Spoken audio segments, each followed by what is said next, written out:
Greetings to all of you, Excellencies, Ministries, delegates, ladies and gentlemen. We have the privilege of having this briefing session with the presence of the DG and also members of the Bureau. On my right, the co-chair Matthew Harper, Dr. Hanan Madeleine, and online, the Ambassador Dlamini and Dr. Viraj. I myself am Tovar da Silva Nunes, as a co-chair exercising this function, but we operate as Bureau. As a whole. It is a privilege also because we understand that this dialogue is exercise of transparency between what is going on in the IGWIG and the EB is important to not only solidify the consistencies of everything that is done, technical and political, but also to avoid any inconsistency what has been discussed all the way since December 21 at the INB and now at the IGWIG, and what here is also discussed in the EB. So I think ensuring that there is a consistency in the updated terms and decisions that we have been able to either adopt or now discuss.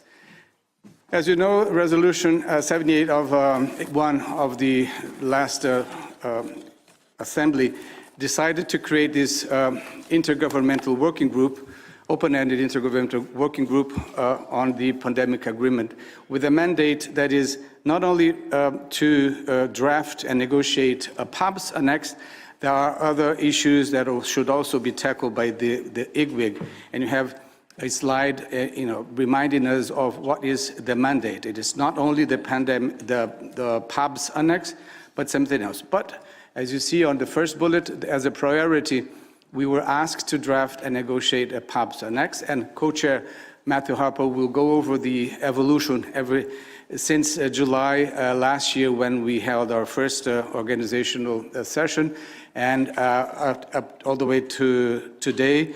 And as you know, on Monday the 9th, we initiated a 6-day marathon of negotiation and drafting for the 5th time as IGWIG 5th. I think at this stage, and knowing that you have sufficient knowledge through your experts and also yourselves, I think it's important to first indicate that we are relatively optimistic about the results so far, because we know that we don't have enough time ahead of us, but we have reached a point where we can see clearly what could be done. And if we have the addition, both the technical and science and the evidence on our side, but together with the political commitment to arrive at landing zones and middle grounds, we are certain to deliver on this mandate item to have a draft PABS annex to be attached as an integral part of the pandemic agreement, and then allow the pandemic agreement to be open for signature. Why I'm saying this? I'm saying this because from the very beginning, we have been witnessing from all corners of the negotiating instance this disposition to really put forward written submissions, come with arguments very much technically founded, but then when some polarization or distances were observed, there was also the disposition to come and see what would be the middle ground. And we've been greatly helped by facilitators from member states. So it's not a Bureau-led process, it's a Bureau-steered, member state-led, in conjunction with talks with the stakeholders. There's nothing that we can do that would, everything that we do actually will affect many stakeholders, including academia, but also industry. So it's important that we capture that in our deliberations. It is a member state-led process, but we have been constantly in coordination or talk or dialogue with other actors, not only member states and observers. With that, I would like to allow the DG to address this briefing before passing over the floor to Matthew Harper. Thank you. DG, please. Thank you very much. Our co-chairs, Your Excellency Ambassador Tovar and Matt Harper, our vice chairs, Ambassador Dlamini, Dr. Hanan, Dr. Viraj, and Ms. Hayward. I like that part. honorable members of the Executive Board, Excellencies, dear colleagues and friends. Thank you for joining us in this briefing, and thank you for your continued commitment to this process. My sincere appreciation to the co-chairs and the Bureau for their steady leadership, and to all IGWIG members for dedication they have brought to this work. You have developed the space for dialogue, prepared the technical groundwork, and supported member states through each stage of this negotiation. Needless to say, the IGWIG meeting next week is a make or break moment to build convergence. It's an opportunity to narrow gaps, clarify expectations, and move forward with shared understanding on the key issues that remain. Progress next week will be essential for maintaining momentum. As you know, the World Health Assembly has given the IGWIG a clear mandate. The pandemic agreement has been adopted, and the task now is to complete the work needed to operationalize it. Without the PAPS Annex, as you know, the agreement is not fully ready for signature, ratification, and implementation. The deadline is absolute. This year's World Health Assembly must receive a text that member states can consider and act upon. There is no scope for delay, I hope, because the next pandemic will not wait. You, the member states, demonstrated last year that progress is possible, even under pressure. You reached agreement on the core instrument itself, including Article 12, which sets out many of the elements that guide your work today. You can do it again, and the Secretariat stands ready to support you at every stage of the process. We will provide technical input, legal support, any additional assistance you request. I urge you to use the time that remains to deepen dialogue, explore compromise, and focus on areas where convergence is within reach. I remember when many were a bit skeptical about the pandemic agreement last year, I remember one message that resonated. We may not be happy with some of the things, for instance, but the question is, can we live with it? So it should not be perfect. It cannot be perfect. But we need to ask this question, can I live with this, even if it doesn't satisfy fully my needs? And I think that helped you to find a common ground. And I remember those long nights. So that's why we said you have done it already and you can do it again. The default cannot be the status quo. It has failed to deliver on equity and keep the world safe. So we can and we need to do better. The world is watching. So my message to all our member states is, let's get this done, and I'm very, very confident that you will. Thank you so much. And back to you, co-chairs. Thank you very much, Mr. Director General. I think it's not so much about compromising on equity or anything. Those are not terms that we will compromise. It's actually setting the ground for the system to be operational, while maintaining very high ambition on both equity and also the need to foster research and new findings that would help tackle pathogens with pandemic potential. So that is, I think, in that spirit that we are here to show the EB that what you have mandated with the support of the Secretariat is we're trying to deliver to the best of our possibilities. Mr. Co-Chair Harper, please. Thank you so much, Ambassador Tovar, and thank you so much, Director General, to you, Dr. Chikwe, and all of the WHO team for your work and your commitment to this process. And just before I go back to the slides, I think I recognise as I look around the room, and I'm sure it's also true online, there are many here who have been to every IGWIG. There will be others who are here for Executive Board and are maybe less familiar with it. But it's great to have this opportunity to speak today and to recognise the commitment, time and expertise that Member States and everybody has put into this process so far. The commitment I hear from every single delegation to a May deadline, a recognition, of course, of the progress we have already made. However, as I think you've said, Director General, of course, there are important outstanding issues and we have 2 weeks left of talks. So absolutely the time is now to be making that progress as we meet next week. And I think as we have a chance here to be at the Executive Board, just to underline the need for that political commitment, the political commitment that was so important for the pandemic agreement last year, that leadership that actually we will work forward to find a meaningful agreement in May. And actually not one delegation saying this is my proposal or another delegation saying this is my proposal, but coming together and making joint proposals that find those ways forward, which is absolutely what we need next week. Recognising these are also really technical issues and that input and that support you mentioned, DG, is so important. So we really look forward to working with you in looking to make that progress, particularly next week, as we all work towards that May agreement. And we're very grateful to all you have done and have confidence that we absolutely know that everybody will be putting everything into next week and the following IGWIG and the intersessional period to take things forward and make the progress we need. So turning back to the slides, I'm just going to, and also just to say, we also recognise on the coordinating financial mechanism, it may be a question we get. I know that's something we have an information session on next week. We recognise PABS is a key part of this, but also there are other roles of the IGWIG that we also take forward.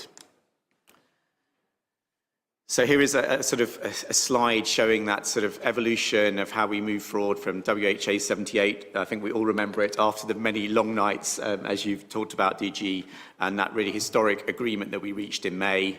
Then a number of the discussions we've had. I'll move on to the next slide that then goes into that in more detail. So we had the meeting in July, and which was focused very much on the modalities, the working methods for the discussions that we went on to have, which is always so key. A September meeting where we really came together to go through all those issues, build that common understanding, or look at those areas where we needed to build further common understanding. We then had another meeting in November 2025 where there was a Bureau text that was issued, I think from memory, at the end of October. And I feel through that meeting into the December meeting, we then had a lot of discussion on that text, where that text looked to be right, where actually members felt, actually, we don't think it is right, we've got other proposals. And I want to actually recognise here, because this is all of you, the amount of work that you went into last summer and subsequently in putting in written proposals. And those written proposals are at the heart of what we do as a Bureau. As Ambassador Tovar said, this is a member state-led process based on your comments, your ideas, and us working together to support that. Having said that, of course, we can have a compilation of different ideas, but what we need to do is we need to bring that initial convergence, and then we need to build that to consensus. So we had IGWIG 4R, which was just only a couple of weeks ago in January. And what you can see here on the slides is just a table to try and bring together some overarching ideas of where we can take things forward, where we think there may be sort of moving toward landing zones that we clearly need to find. We then have 3 different sections to this outline. Firstly, we have the scope and objectives and the use of terms. I think particularly the use of terms is an area where we've talked, for example, defining a pathogen with pandemic potential, PABS materials and sequence information, and participating manufacturers. So really key definitions, which I think particularly at this last meeting, we were able to make some progress, more to be done, but it was really good to see some progress on those issues as well. Secondly, we have the implementation of the PABS system, operation of the PABS system, which is an overarching view of looking at this issue of equal footing, which of course was so important in the discussions on Article 12. But we talk about access and benefit sharing, and clearly both are critical. How do we swiftly share that information that keeps us all safer, but how do we also ensure that equity that Ambassador Tovar and the Director General have spoken about? And these are issues that link very much to how do we fit with the lab networks. We have some fantastic examples of current WHO lab networks. How do we work with them in the future system? We also have databases, obviously with the growing use of sequence information. How do we ensure that that is an effective part of the system to then deliver what member states want and are looking to do? And then benefit sharing, building on very much what's agreed in Article 12. Everything is based on the foundation of what is agreed in Article 12, which is absolutely not reopened. But looking at those issues that we've been asked to look at in more detail, so for example, fakes, monetary contributions, and a number of other points around that we need to look at and ensure that this is operationalised effectively to deliver the equity that has been outlined. And governance and enforcement, part 3, are clearly critical. You can have the best words on paper, but if they're not enforceable, if they don't work in practice, it is meaningless. So how do we ensure an effective governance system, whether with the advisory group, the role of the COP, and of course the role of the Secretariat, and looking at how they interact to make sure that this process and this system that we're agreeing makes the biggest difference in practice, which is what we're all committed to. So coming in, this is the last slide. We want to leave time definitely for comments, questions and thoughts from others. But here we have sort of just yellowing of the text. You can just see some sort of little bits of where we've actually reached that initial convergence, which is so encouraging to see. But as you can see, I'm afraid not every page is quite so yellowed. So much more remains to be done. But with our commitment together to make that progress next week and at the final week, we absolutely can work together to get this done and then actually ensure we can move forward with implementation of this agreement that we all worked so hard to get last May and was really historic. And we really look forward to working with you on that process. And finally, a thank you once again to all the team at WHO, the Secretariat, also to the Bureau who sit alongside me and also online. But most of all to member states, IGWIG members, who have made such a difference to this process. I'll pass back to Ambassador Tovar. Thank you very much, Matt. Now, I think it's important for us to hear from those that have been following and also want to question us. We're sorry that it's a very short window of opportunity that we have. You always have, obviously, the possibility of approaching us at any time. But I think it's important, since we did not have time to prepare a full briefing before IGWIG 5. So this is also an occasion, in case you have any question about the work program that has circulated to all members, to see how we're going to spread our time over the 6 days of work and negotiation, including evening sessions. So the floor is open for comments or questions, please.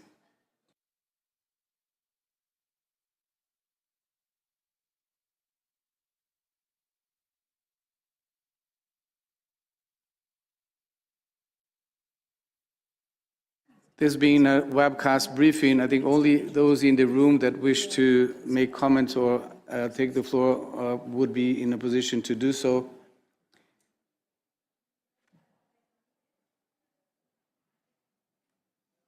In case there is no interest in questions and comments, I would like to say on behalf of myself, but maybe voicing also concerns about the Bureau, is that more than ever this time around, the IGWIG 5, we really need the facilitation of all members in all of these 3 sections of the annex. The reason I'm saying this is that we know very well what are the individual positions or the group's positions. And we also know, as I said, that it's not about compromising on, for example, major issues like equity. We have to build a PABS annex that allow us to step out of the status quo. However, we cannot envisage something that is not either practical or balanced in terms of encouraging participation. So we need both involvement of states, for example, the national laboratories and everything that has to do with public policies. That is clear. But a major portion of our system will be based on the participation of what we call participating manufacturers. So it's a hybrid, let's say, membership. So in light of that, it's very important that we keep this balance and not allowing through this annex to over-project the possibilities that are open for us this time around, and this is a historical possibility, an opportunity, but also making sure that instead of just merely repeating what there is in other agreements or in even in this House or decisions, we try to build something that really builds a system that is not only equitable but fair, and then allows us to both immediately share information and materials, but also circulate benefits deriving from the sharing and the utilization of those materials and information. Colombia, you have the floor. Thank you, Ambassador. I guess there's no interpretation, right? Just thank you for the briefing and for like the whole history of the process. That's very helpful. I just want to ask you something related with the program of work. I think it's, yeah, okay, I'm seeing Madeline nodding. So in the program of work, there are a lot of times for informal discussions. I was wondering if you have already thought about which are the items that we're going to cover in the informal discussions, or that will depend on the conversation, on how the conversation goes on Monday. Thanks. Thank you so much for that really important question, and it is key. We obviously make the best use of those informal discussions. I think as a general answer, we want to use those sessions as a way of taking forward what we discuss in the previous plenary discussions. So, for example, if in the first item we have a discussion on participating manufacturer and there's some particular points that need, this is just an example, illustrative example, but we think that some further discussion is merited, that may be something that we then need to take away in that informal discussion immediately afterwards. But we've also heard loud and clear other delegations about the importance of as much certainty as possible. You may have experts online who will join for some topics and not for others. So we'll try and look for that balance of giving as much certainty as possible, whilst at the same time being able to respond to what the need is so that we can make maximum progress. And could I also just take this opportunity to pay tribute to those who have co-facilitated the different informal sessions we have had. They've been really rich discussions that I think have then helped us to make more progress in the room when we've gone back to those topics. Yeah, thank you, Matt. Colombia, you also know that we are operating under very strict restrictions, so budgetary restrictions. So the reason we try to cater for that, and you see, for example, that in each period we have 2.5 hours of interpretation. So that allows us to formally meet and maybe go further in the decision direction of yellowing or even greening text. And the remaining time for which we do not, unfortunately, have interpretation, then we thought that we could use that either as a breakout group or a full informal with everybody, or, we will decide as the negotiations progress. I think it's best to maybe go into a session, discuss with full interpretation, very formal, and then allowing the membership to decide. So we do not have any preconceived recipe for these informals.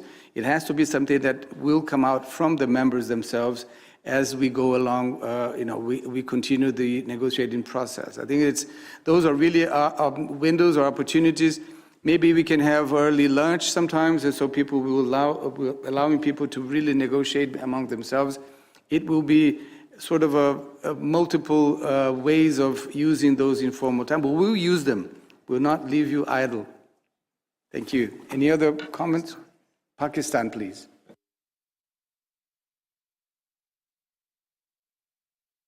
Co-chair, and a good afternoon, Director General. It's always a pleasure to be in the room where we discuss IGWIG. We'd also like to thank colleagues for preparing this very useful presentation. I think my delegation has always emphasized that we should have the right set of balance between informal discussions and formal interactions. We understand the importance of informal discussions, and we are certain that they help see us different perspectives and perhaps come to some kind of an informal arrangement. But we think that the text-based negotiations is how we actually make formal progress. We're all talking about a legally binding instrument here, a pandemic agreement. So it's important to have these conversations, as many conversations as formally as possible. And in this regard, we look forward to engage, during IGWIG 5 in different settings and formats as suggested by the Bureau. So I have a particular question on the contracts. So, just so that Director General is here and other colleagues are here also, I'm taking advantage of this forum because I'm assuming that, a lot of colleagues who are here for EB are also joining us. The Group for Equity, as well as the African Group, submitted draft contracts. These draft contracts were not submitted in isolation. These draft contracts were based on what we have under PIPS, Standard Material Transfer Agreement 1 and 2. We went a step ahead, and we also came up with a draft contract for digital sequence information, the DSI. So far, the DSI is not captured by the PIP framework, but as we have been discussing into how we could develop a new model, something that breaks with the status quo that we have currently, we also believe that it's important to have digital sequence information captured. We understand that a lot of colleagues have concerns about that, and that's why we came up with this idea of draft contracts. Now, we have had so far only one informal discussion on the draft contracts.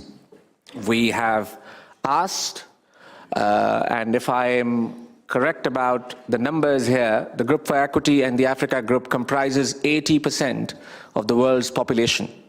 So 80% of the world's population has asked whether we could have more consultations on those draft contracts, whether these informal meetings that we are going to have during IGWIG 5, we would like to know whether some of the sessions will be dedicated to discussing those draft contracts.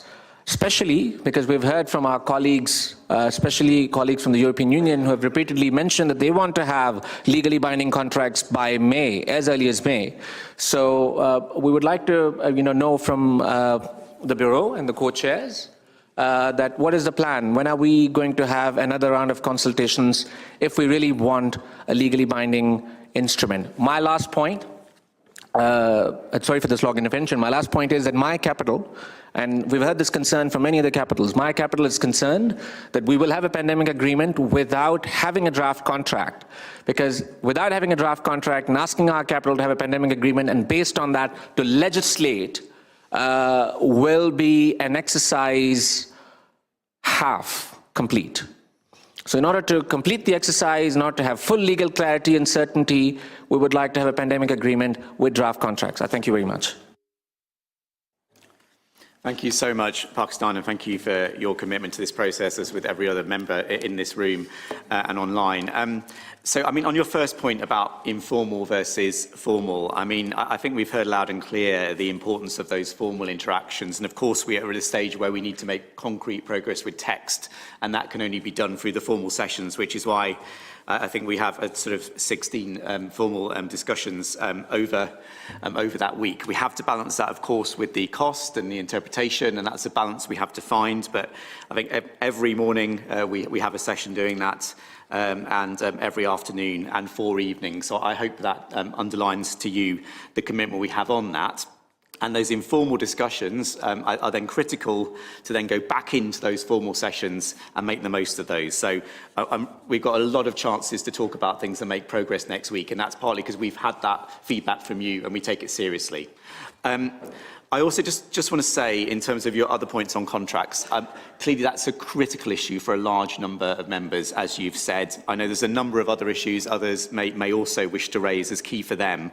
I think I would just say, as you have rightly said, it's right to have those discussions in the formal IGWIG sessions rather than here.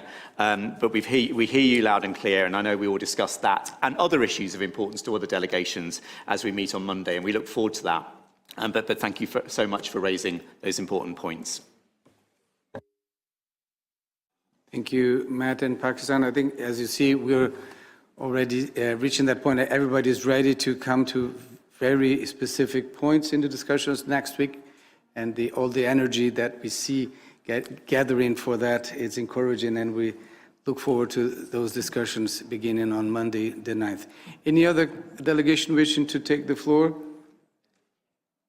If not, we will then thank you very much for this opportunity and convey to you from all members of the Bureau our appreciation for this moment, but also the possibility for us in all of the instances in this House, especially the EB, to be able to report to what we've been doing and also allowing us to ask for your help, both technical and political, for these negotiations to produce something that is balanced, desirable, but very urgent, I think. That is the sense of urgency in light of many aspects. But I think nobody will deny that we are working under very limited time because we know that it's necessary to deliver and to have this agreement open for signature. Matt, I'll allow you to close the meeting, please. Thank you so much, Ambassador. Thank you all for joining. Thank you, Director General, for being here. And we look forward to seeing many of you on Monday. And with that, I will close the meeting. Thank you.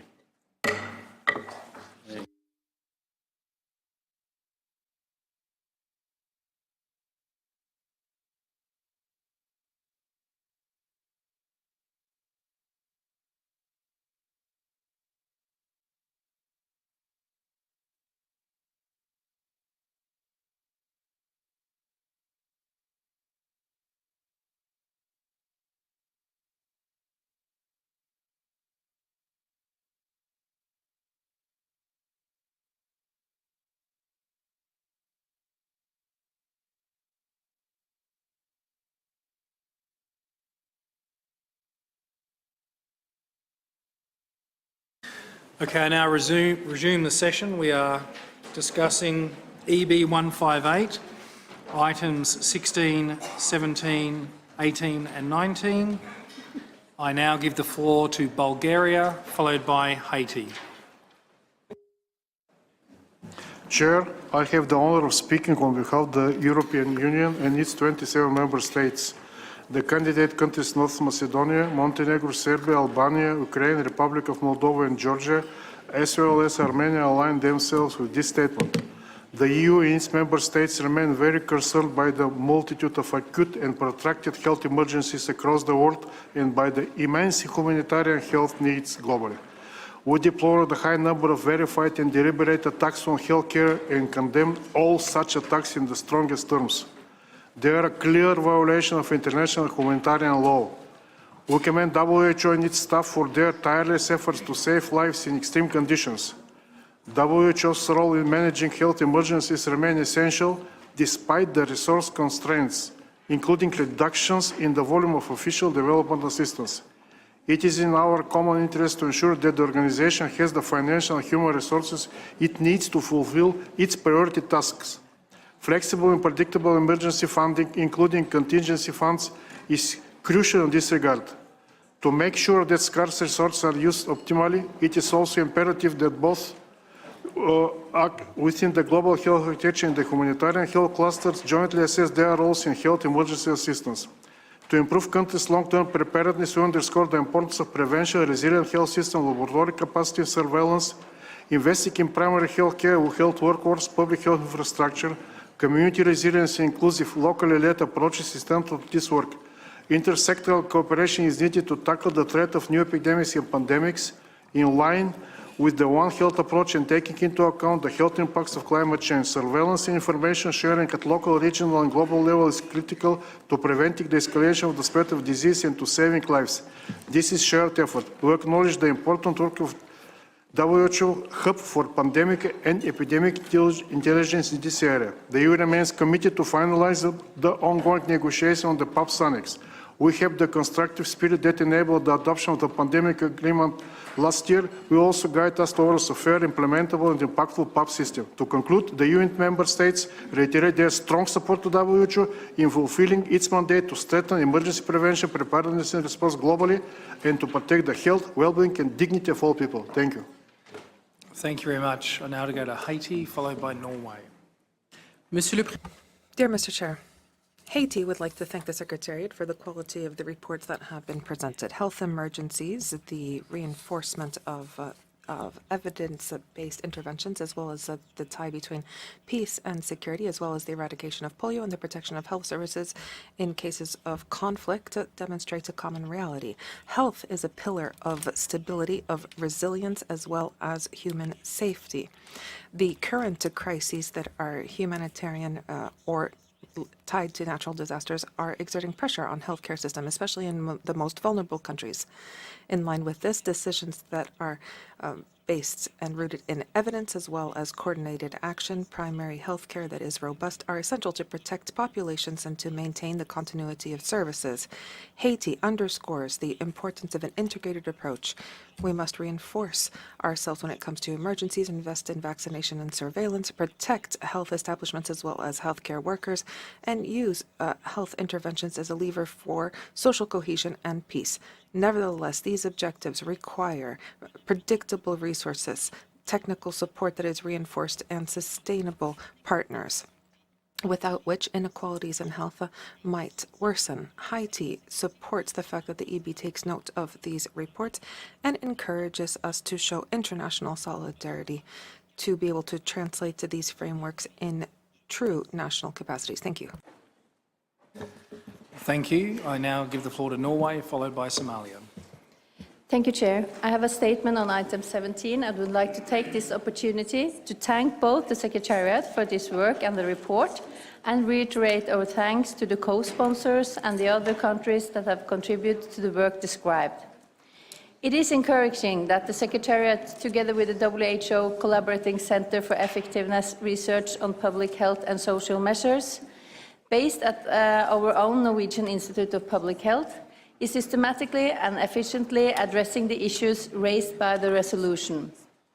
Norway has invested in establishing this research centre that is dedicated specifically to studying the effects of public health and social measures, including their negative consequences. The centre is carrying out studies in our national setting, but has also established collaborative networks with research groups in other countries. I would encourage all member states to consider strengthening research in the area and, where appropriate, establish groups dedicated to this work. We all face similar problems during the COVID-19 pandemic, with severe impacts on our population's health and economics. Norway hopes that the work described in the report will provide some important tools for ensuring that future public health and social measures implementation is based on good evidence, appropriate to the setting, and with minimal negative consequences. Thank you. Thank you. I now give the floor to Somalia, followed by Thailand. Thank you, Chair. Excellencies, distinguished colleagues, ladies and gentlemen, I would like to make a country statement on item 19. Somalia aligns with regional statement delivered by Egypt. The world stands in a decisive moment in the fight against polio. Eradication is within reach, but only if we commit to one final and fully resourced and sustained push. World polio transmission is now confined in 2 countries, Afghanistan and Pakistan, and cases in 2025 have declined. This progress is the result of extraordinary efforts by government, frontline health workers, partners operating in most difficult conditions. At the same time, outbreak of circulating vaccine-derived poliovirus type 2 persisted in high-risk and conflict-affected regions, including parts of Africa, Yemen, and Horn of Africa. Targeted vaccination strategies, the use of NOBV2, and rapid outbreak responses have delivered important gains in even complex humanitarian settings such as Gaza. Somalia continues to face the world's largest running outbreak of variant poliovirus type 2, the ongoing since 2017. Despite persistent challenges, including recent shift in the delivery of humanitarian aid, Somalia remains steadfast in its commitment to end polio.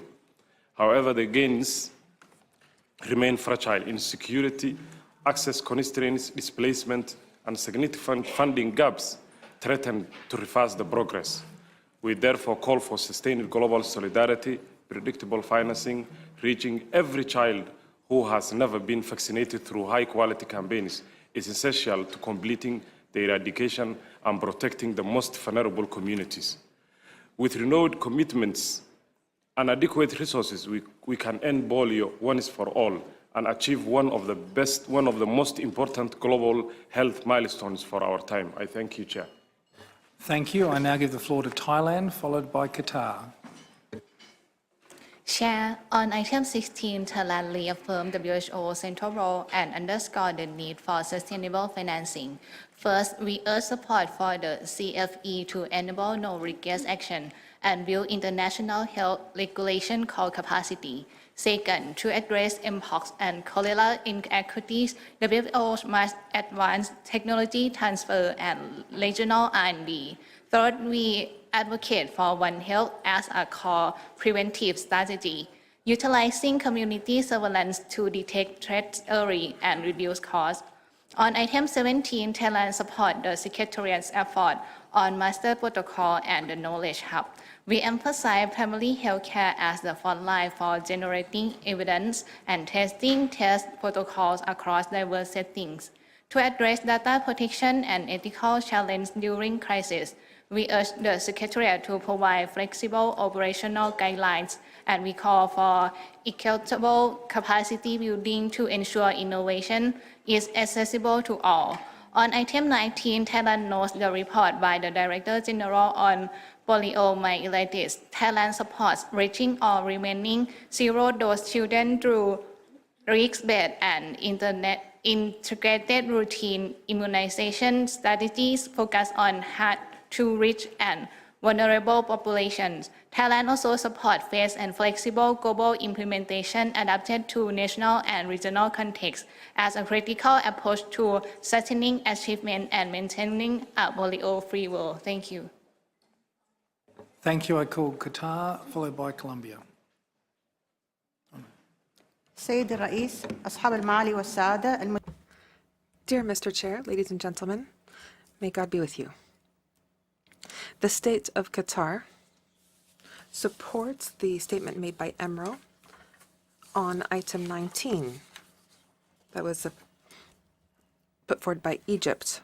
We welcome the report of the Director General, and we are very concerned with the classification of polio as being a public health emergency, especially since there is the detection of cases in Afghanistan and Pakistan. This is why we highlight our commitment to continue fighting against polio by participating in the subsidiary regional bodies that are in charge of the eradication of polio. And we are working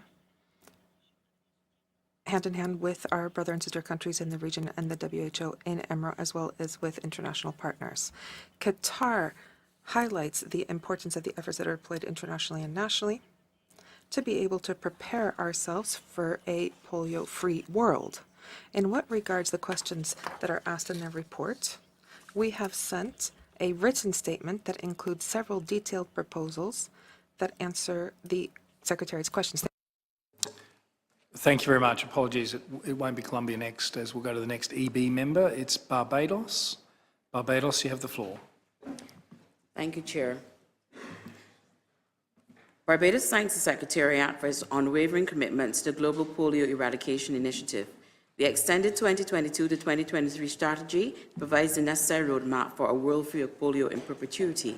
We agree that transitioning to a sustainable health system function is critical to maintain the polio-free world in 2026 and beyond, and emphasizes that this requires global standardization, regional coordination, and national ownership. Reaching zero-dose children requires community-led strategies and the effective integration of immunization into primary health care. Crucially, ensuring accessibility to essential vaccines such as NOPV2 must be supported by streamlined procurement through the PAHO Revolving Fund to address the unique scale and logistical challenges SIDS face. Regarding the status report on health emergencies, Barbados notes that while we have strengthened national laboratory and workforce capacities, significant gaps remain.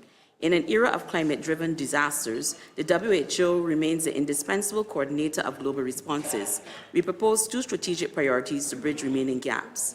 1, regional response hubs. To decrease lag times, Barbados is collaborating with PAHO to establish ourselves as a pharmaceutical and vaccine hub for the Caribbean, a vital move towards regional health sovereignty. 2, operational efficiency. We urge the universal implementation of the incident management system to ensure responses are predictable and rapid. We further request the Secretariat to prioritize health emergency for SIDS, who often lack immediate resources, and to integrate collective UN resources from the FAO, IAEA, and UNICEF for a unified response. Barbados looks forward to continued collaboration with WHO member states to support policies and programs to ensure responses to health emergencies are timely, appropriate, and data-driven. Thank you. Thank you. I now give the floor to the Republic of Korea, followed by Ukraine. Thank you, Chair. Republic of Korea expresses its sincere appreciation to the WHO for its continued efforts to eradicate polio. Republic of Korea supports identifying areas with high proportions of zero-dose children and applying tailored approaches to reach them. These efforts must include strengthening vaccination campaigns to address vaccine hesitancy as well as house-to-house outreach. In settings where injectable vaccines are challenging to deliver, oral vaccines remain critical. We support the stockpiling of new OPVs for containment. However, this should be withdrawn in the long term, except in high-risk areas to prevent the emergence of new variants.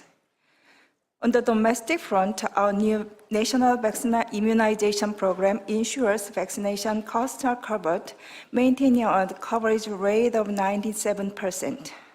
Notably, we are the first in Asia to receive the WHO certificate of containment for its poliovirus essential facility. In addition, we conducted a national survey of potentially infectious materials in October 2025 to ensure biosafety. Finally, starting this year, we have formally implemented environmental surveillance to further strengthen our monitoring. Republic of Korea remains firmly committed to collaborating with the international community to achieve a polio-free world. Thank you, Chair. Thank you. I call on Ukraine, followed by Cabo Verde. Dear Chair and dear delegates, amid multiple health emergencies, including the Russian Federation full-scale war of aggression against Ukraine, reaffirming the link between health and peace is essential. First, about WHO work in health emergencies. Ukraine shares concerns about declining humanitarian funding, but this must not leave millions without critical assistance, especially for mental health and the protection of women and children. We condemn the ongoing attack on health care and call on WHO to strengthen protection mechanisms for health workers and patients in conflict zones. On access to vaccine and medicines in emergency, Ukraine appeal expanding collaboration with the medicines patent pool. Voluntary licensing should be integrated into WHO emergency response so intellectual property never becomes a barrier to saving lives during outbreaks or humanitarian crises. Second, on strengthening the evidence base for public health and social measures. We fully support WHO transition to scientifically grounded implementation of quarantine and social measures using unified research protocol. Third, on the Global Health and Peace Initiative, Ukraine welcomes the report and confirms its funding on the positive impact of mental health and psychosocial support in strengthening social cohesion. We support WHO approach where health care helps reduce tension while emphasizing that sustainable peace requires ending the aggression, the root cause of the humanitarian catastrophe. Fourth, on poliomyelitis. Ukraine recognizes the risk of poliovirus spread due to immunization gaps driven by war and population movement, and we support the strategy to sustain a polio-free world despite constant attack on infrastructure. We maintain routine vaccination and surveillance, knowing that while the virus exists in endemic countries, the threat is real for everyone. We call on the global community to mobilize resources to fully finance polio eradication so we do not lose hard-won progress. Ukraine values WHO role in response, preparedness, and health system strengthening. Thank you. I now call on Cabo Verde, followed by Cameroon. Merci. Thank you, Chair. Chair, Director General, ladies and gentlemen, it is our great honour to take the floor on behalf of countries from the Africa region. We wish to thank the Secretariat for the report that has been submitted to us on strengthening the evidence base for public health and social measures. Public health and social measures have played a key role in the management of recent health crises, in particular COVID-19 and the pandemic. These measures made it possible to save lives and to protect health systems. However, this experience that we have had has highlighted significant gaps in the production, use and sharing of evidence, especially in countries with limited resources and in small island developing states. Building the evidence base is therefore vital in order to guarantee that these measures are efficient, proportionate, equitable and adapted to national contexts. Decisions must be based on robust scientific data while integrating social, economic and cultural dimensions. This is important in order to prevent involuntary adverse effects and to preserve public trust and confidence in them. We therefore wish to highlight a number of priorities. Firstly, it is vital to build national capacity for the collection, analysis and use of data, taking into account available sources. And this involves sustainable investment in IT systems, the production of disaggregated data, and also the development of operational research and evaluation of public policies. Secondly, we need to ensure that evidence is better placed within a particular context.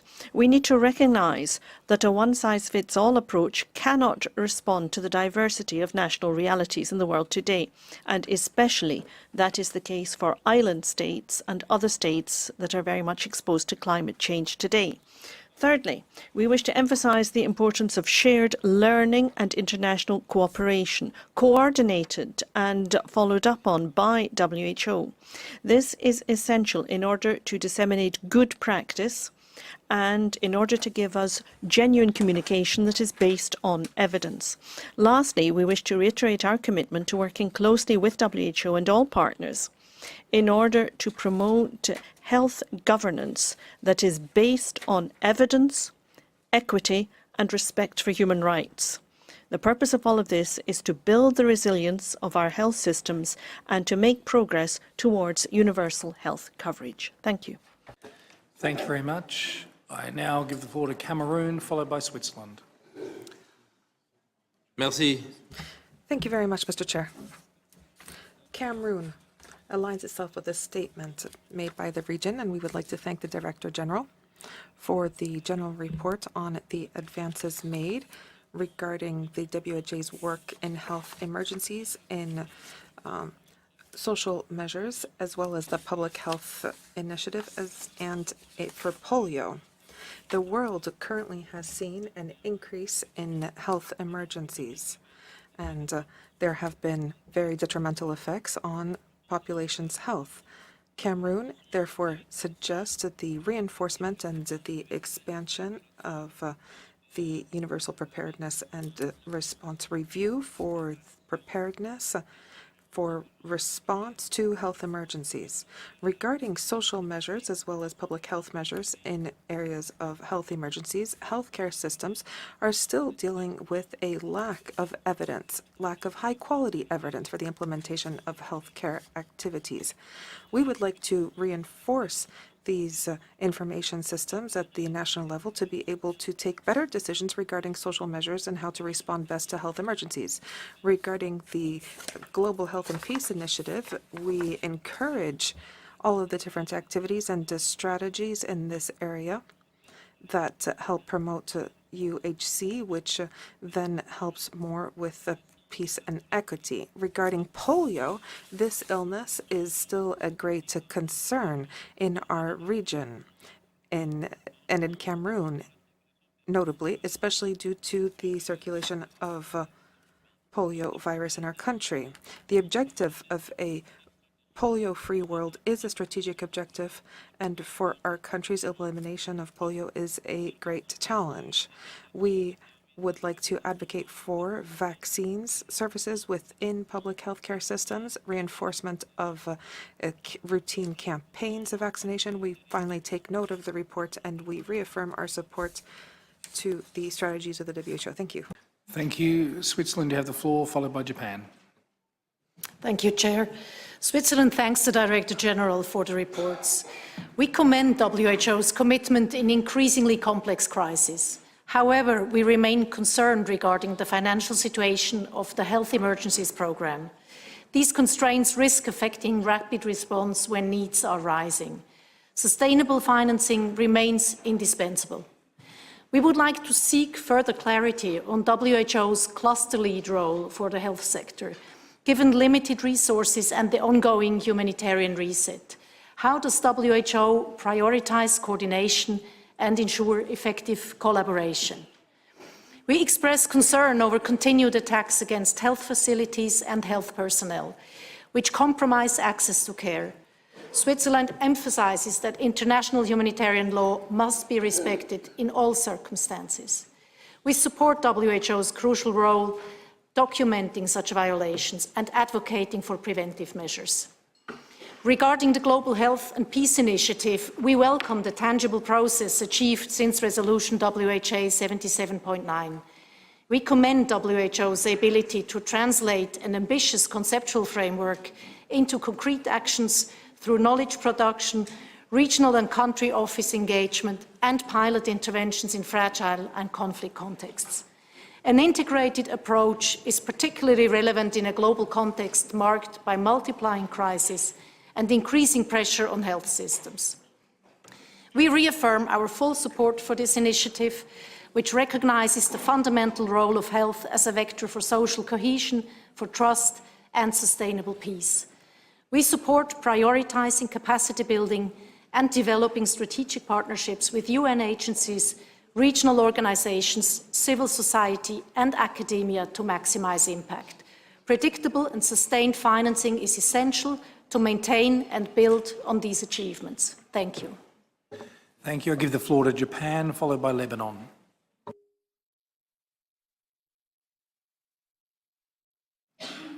Thank you, Chair. Japan appreciates WHO and its partners for their dedicated efforts in addressing increasingly complex health emergencies. As in Director General's report, response to communicable diseases is an ongoing challenge. There should be no geographical vacuum in addressing health emergencies, including communicable diseases. It is critical that knowledge and expertise of all countries and regions, as well as relevant information, is shared in the world in a free, transparent, and timely manner. This includes regions such as Taiwan that have taken effective measures against COVID-19 and shown successful results. We recognize responding to infectious disease emergencies remains a core mandate of WHO with a strong comparative advantage. As lead of the global health cluster, WHO should prioritize coordination, technical guidance, and sharing expertise, while operational activities are implemented by agencies best positioned to do so. It is also essential to advance the discussions in the IGWIC and the implementation of the amended IHR, aiming to ensure sustainable and robust systems.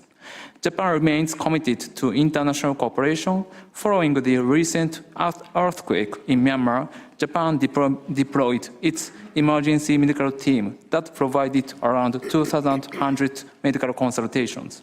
Japan has also supported the Mpox response and contributed ODA, including for polio in Papua New Guinea.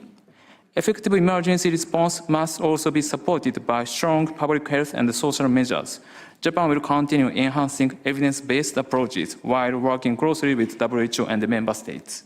Finally, Japan reaffirms the importance of sustainable global efforts toward polio eradication and reaching zero-dose children through integrated primary health care. I thank you, Chair. Thank you. I give the floor to Lebanon, followed by DPR Korea. Esteemed Chair, Excellencies, Director General, on behalf of the Eastern Mediterranean region, Lebanon welcomes the Director General's report on Global Health and Peace Initiative and commends the Secretariat's progress in that file. Our region, affected by protracted conflicts, witnesses daily that health is not only a beneficiary of peace, but a bridge to it. Conflict has displaced millions, weakened health systems, and disrupted essential services. Achieving health targets in such contexts requires approaches that avoid exacerbating conflict and reach the communities most in need. The report shows that when health services are protected and trusted, they open pathways for dialogue, inclusion, and resilience, reinforcing the link between health, stability, and peace. Evidence from Afghanistan, the Gaza Strip, Somalia, and elsewhere demonstrates that health interventions reduce tensions, foster social cohesion, and rebuild trust in institutions. The days of tranquility, enabling polio vaccination in Afghanistan, and the humanitarian space that allowed immunization and medical evacuations in the Gaza Strip highlight the neutrality and convening power of health. Integrating mental health and psychosocial support, strengthening community engagement, and embedding conflict sensitivity are essential for relief and recovery. We welcome the focus on capacity building in fragile settings and expanding partnerships with peace-building institutions, academia, and humanitarian actors. We also call for stronger evidence generation on peace dividends, increased technical support for conflict-sensitive programming, and expanded access to innovative financing. Our region remains committed to advancing this work and emphasizes that in settings where conflict has shattered infrastructure and trust, health can be the first step toward restoring humanity and dignity. I thank you. Thank you. I'll now go to DPR Korea, followed by Panama.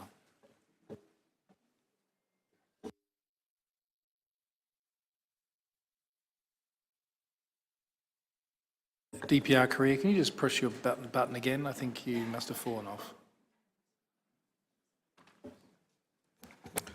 Thank you, Chair. DPRK is taking floor on item 16. We appreciate WHO for timely responding to different grade emergencies in over 70 countries and territories during the reporting period. We call for member states to actively participate in shaping the global emergency architecture.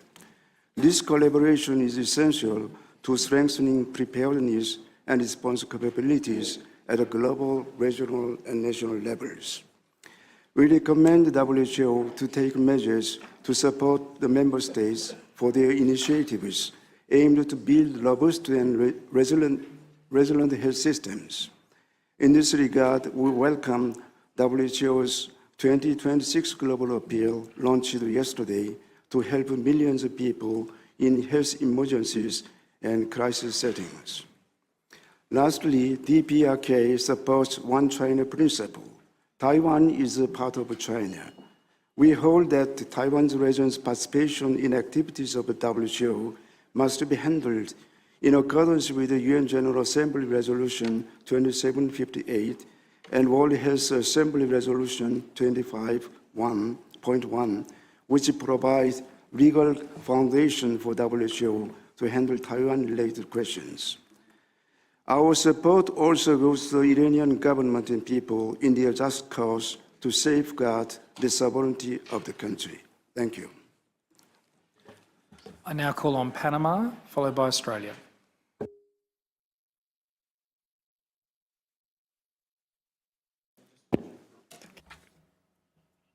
Thank you very much, Mr. Chair. We take note of the report EB 158/20, and we would like to express our concern regarding the deficit of financing that impact international cooperation as well as the CFE. The WHO should focus its resources on improving intelligence that we have in terms of health emergencies. We need to invest in early detection and possible regional alliances that allow us to share logistical and technical resources. This would avoid duplication of efforts and would focus help on the populations with the highest needs. The immediate response as well as resilience requires that we have an integrated approach. Each investment in preparedness and response has to be sustained in the long term. We need to consolidate national structures that already exist for responses and not create duplication. We need to strengthen IHR as well.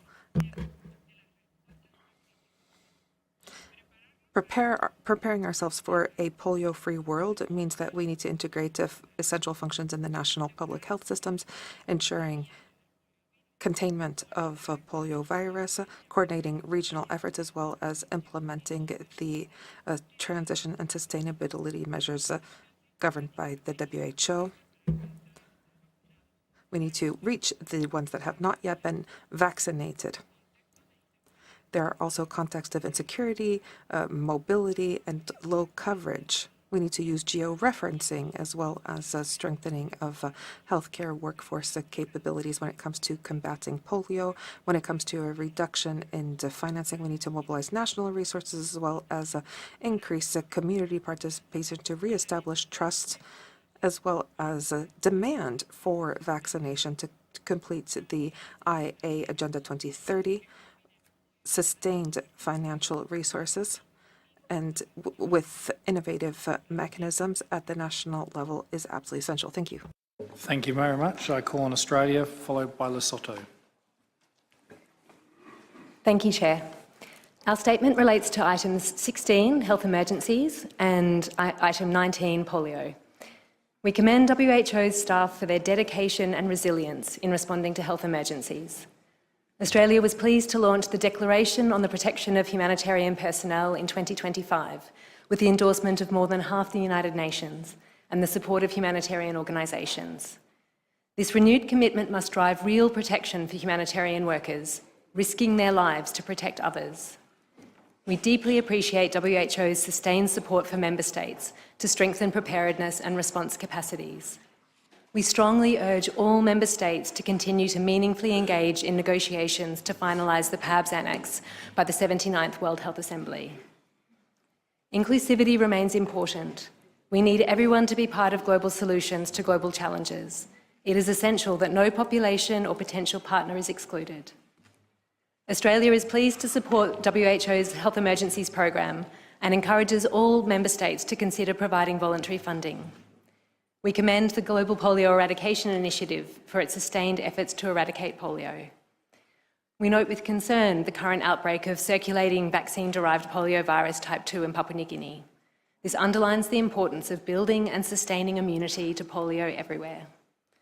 Supporting countries to strengthen their routine immunisation systems in continued collaboration with key partners is vital. Meaningful engagement of national programs in strategic planning for the withdrawal of the oral poliovirus vaccine and expanded access to tools such as the hexavalent vaccine should be a priority.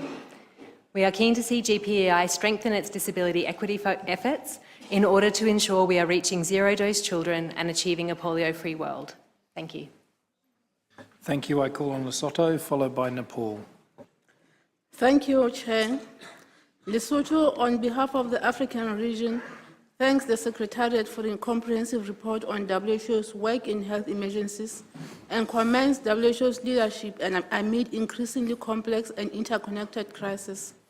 We note the DG's emphasis on the intersection of the health emergencies with climate shocks, humanitarian crisis, and fragile health systems remain a defining challenge for the African region. These emergencies continue to disrupt essential health services, including maternal, newborn, and child health, underscoring the urgent need to accelerate the operationalization of the integrated emergency, critical, and operative care ECO agenda. We emphasize that ECO must be embedded as a core pillar of emergency preparedness and response, universal health coverage, and global health emergency corps. The recurrent outbreaks and climate-related events highlight the need for anticipatory preparedness, stronger surge capacity, and resilient health systems supported by sustainable financing and interoperable workforce mechanisms. The African region acknowledges important progress. 42 member states now operate functional public health emergency operation centers.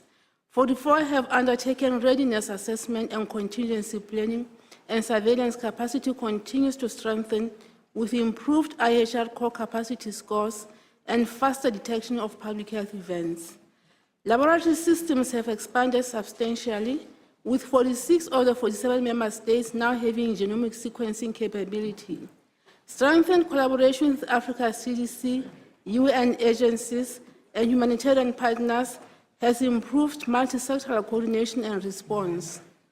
We also acknowledge the Secretariat for its rapid and coordinated support in the hemorrhagic fever response in Senegal and Mauritania, demonstrating strong regional solidarity and effective operational coordination. The region encourages member states to integrate ECO into national universal health coverage strategies and essential service packages to continue investing in surge workforce mechanisms, including AVOC surge and national emergency medical teams. We reaffirm our commitment to resilient health systems capable of anticipating, withstanding, and recovering from emergencies while ensuring equitable access to emergency and critical care. I thank you with regards to item agenda number 16. Thank you. Thank you very much. I now turn to Nepal, followed by Serbia. Mr. Chair and distinguished delegates, Nepal thanks Secretariat for the report under item 17 and reaffirms that robust, timely, and context-specific evidence is fundamental for designing and implementing effective public health and social measures. We appreciate WHO's continued efforts to advance methodological, ethical, and legal guidance to support member states in operationalizing Resolution World Health Assembly 78.3. Looking ahead, Nepal encourages WHO to prioritize 3 strategic actions. First, facilitate interoperable data systems, enabling countries to integrate surveillance, laboratories, and digital health platforms for rapid evidence generation. The second, strengthening country-level analytical capacity, including training in data science, modeling, behavioral insights, and evaluation of public health and social measures. And the third is expand access to digital public goods, such as standardized tools, dashboards, and guidance that support real-time decision-making during emergencies. On item 19, Nepal reaffirms its unwavering commitment to sustaining a polio-free world. The Southeast Asia region has remained certified polio-free since 2014, and Nepal continues to uphold a strong surveillance and immunization system to safeguard this achievement. Looking ahead, Nepal encourages WHO to prioritize 3 strategies on this item. The first is strengthening global IPV supply security and regulatory preparedness. The second is expand technical support for high-quality surveillance and rapid response. And the third is ensure sustainable financing and coordinated transition planning across all regions. Nepal remains committed to global solidarity and the shared goal of a polio-free world. Thank you, Chair. Thank you, Nepal. I'll now turn to Serbia, followed by El Salvador. Thank you, Mr. Chairman. In light of what has been said so far concerning the participation of Taiwan in WHO, the Republic of Serbia would like to express full support to the well-known position of the People's Republic of China on the said matter and reiterate the need for the preservation of the policy of one China. I thank you. El Salvador, followed by Poland. Thank you very much, Mr. Chair. El Salvador would like to thank the Secretariat for the presentation of the reports, and we reaffirm our conviction that that preparedness in response to health emergencies must be a sustained effort that changes in time. We must strengthen our capacities on a daily basis to make sure that any threat to public health emergencies is maintained as early detection and does not escalate.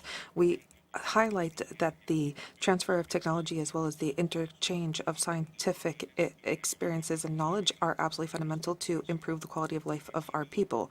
For El Salvador, this flow of knowledge is not only just a technical necessity, but rather the best way to translate into reality the principles of equity and solidarity that govern this organization. Thank you.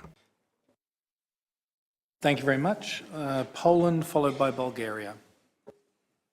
Thank you, Chair. Poland would like to thank the Director General for the report presenting the progress in implementation of the Global Health and Peace Initiative. We see this initiative very timely, and we highly appreciate the work done by WHO in general and WHO country offices in places where only coordinated actions can ensure vulnerable people an access to healthcare. We also praise the activities taken by relevant partners in this area, international organizations and non-state actors.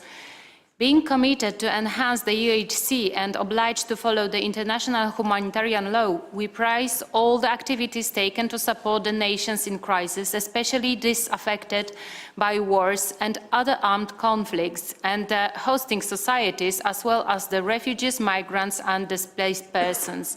Each person helped might be one life saved. Access to affordable healthcare, vaccination availability, proper nutrition, prevention of gender-based violence are key for healthy, resilient societies. Thus, Poland sees capacity building through partnerships as priorities for future actions in the area of the Global Health and Peace Initiative. To conclude, I would like to remind that peace is the best medicine, and attacks on medical personnel and facilities, on those who are just to help, is against all values of modern world we are building. Therefore, Poland strongly condemns all attacks on health and humanitarian facilities and personnel. Health should never be a target. Thank you. Thank you. I now call on Bulgaria, followed by Lesotho. Chair, Bulgaria welcomes the report on item 17 and has the following position on the discussion questions. Experience shows that investments in sustainable research capacity are the most effective. Good policies encourage multidisciplinary research combining epidemiology, clinical medicine, public health, behavioral sciences, economics, sociology, and anthropology, as the effectiveness and impact of public health and social measures cannot be adequately assessed from a biometrical perspective alone. Among the key opportunities are the growing volume of scientific data and digital tools, including the Public Health and Social Measures Knowledge Hub, which facilitate access to global and local evidence. At the same time, there is still a significant gap as regards limited capacity to interpret and apply evidence, insufficient consideration of social and cultural context, and a lack of systematic mechanisms for tracking public attitudes and behavior. In this context, the implementation of social listening mechanisms, including analysis of public attitudes, trust, misinformation, and behavioral responses, can complement quantitative epidemiological data and support more adaptive and timely decision-making and contribute to the design and targeting of social measures. The Secretariat can play a crucial role by assisting Member States in building competencies for conducting PHSM policy-oriented research. In conclusion, WHO could also present a systematic, multidisciplinary and community-oriented approach combined with innovative tools such as social listening. It is essential for building a reliable evidence base and making effective, fair and contextually appropriate decisions on measures in future health emergency. Thank you. Thank you. I'll now go to Lesotho, followed by Spain. Lesotho, with regards to agenda number 19 on poliomyelitis, on behalf of the region welcomes the development of the sustained polio-free world, a strategy for long-term success, which revises polio certification strategy and which is being finalized through consultative process. We stress the need to ensure country ownership, accountability, and adequate domestic funding for regional transition plans and country action plans. We note significant achievements, including the reduction in the number of circulating vaccine-derived poliovirus infected countries from 25 to 18, and a decline of over 30% in vaccine-derived poliovirus 2 isolates in 2025 compared to 2024. We further commend the substantial progress in countries like the DRC, where these vaccine-derived poliovirus 1 cases fell from 149 in 2022 to just 1 case in 2025, and the successful closure of the same virus outbreak in Madagascar. These gains reflect strengthened surveillance and coordinated response across the region. However, the persistence of polio transmission globally reminds us that polio-free countries remain vulnerable. This calls for strengthened cross-border coordination, including synchronized campaigns where possible, enhanced micro-planning and mapping of spatial and mobile populations, and expansion of environmental surveillance to ensure early detection and rapid containment of any importation. We underscore the need to prioritize polio at the highest level and provide direct oversight to ensure high-quality campaigns while leveraging technology and innovative solutions to identify and reach every child. We remain concerned that surveillance gaps, particularly in hard-to-reach and insecure areas, risk widening due to recent funding reductions, underscoring the need to reinforce domestic financing. The African region knows with concern the significant financing gap facing the Global Polio Eradication Initiative and stresses the transition planning must be carefully managed to avoid reversing the gains. The African region reaffirms its commitment to eradicate and support intensified efforts to zero-dose and under-vaccinated children through integrated community-centered approaches. I thank you. Thank you. I now call on Spain. Thank you very much, Mr. Chair. Spain welcomes the report and recognizes the WHO, and we would like to thank the WHO for the support given to member states in the preparation and response to health emergencies, as well as the strengthening of the evidence base for social measures and public health. We align ourselves with the statement made by the EU on behalf of its member states regarding preparedness and response. We are convinced of the main role and leadership role that the WHO must have in the area of preparedness and response to health emergencies. This is why we believe that we need to strengthen its governance as well as its capacity to respond to health emergencies in a more rapid and effective way. We believe that the WHO can prioritize strategically its efforts by focusing on countries and populations where there is the highest risk, strengthening healthcare systems at the local level, and allocating resources in an effective manner, leveraging its role as the main actor in global health. Regarding the strengthening of the evidence base, we believe that we need to develop a solid evidence on the effectiveness of social measures and health measures that are available for the responses to health emergencies. But also, the factors of behavior affect the effectiveness of the implementation of these measures. The promotion and facilitation of high-quality trials, as well as the improvement of knowledge and generating evidence through protocols, procedures, and the available evidence. This will help us establish cooperations that will foster research. Many countries, such as Spain, are working on improving the technical scientific capacities, as well as fostering the use of evidence in decision-making. This affects the health of our populations. We understand that doing this at a regional level will help us, especially when it comes to carrying out studies on behavior in health, which will help us with health emergencies.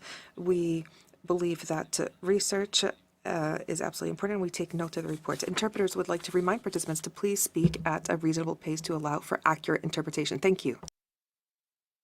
Thank you very much. We now have there's no other EB members seeking the floor, so I'll move to member states who are not members of the Executive Board. I go to Oman, followed by Palestine.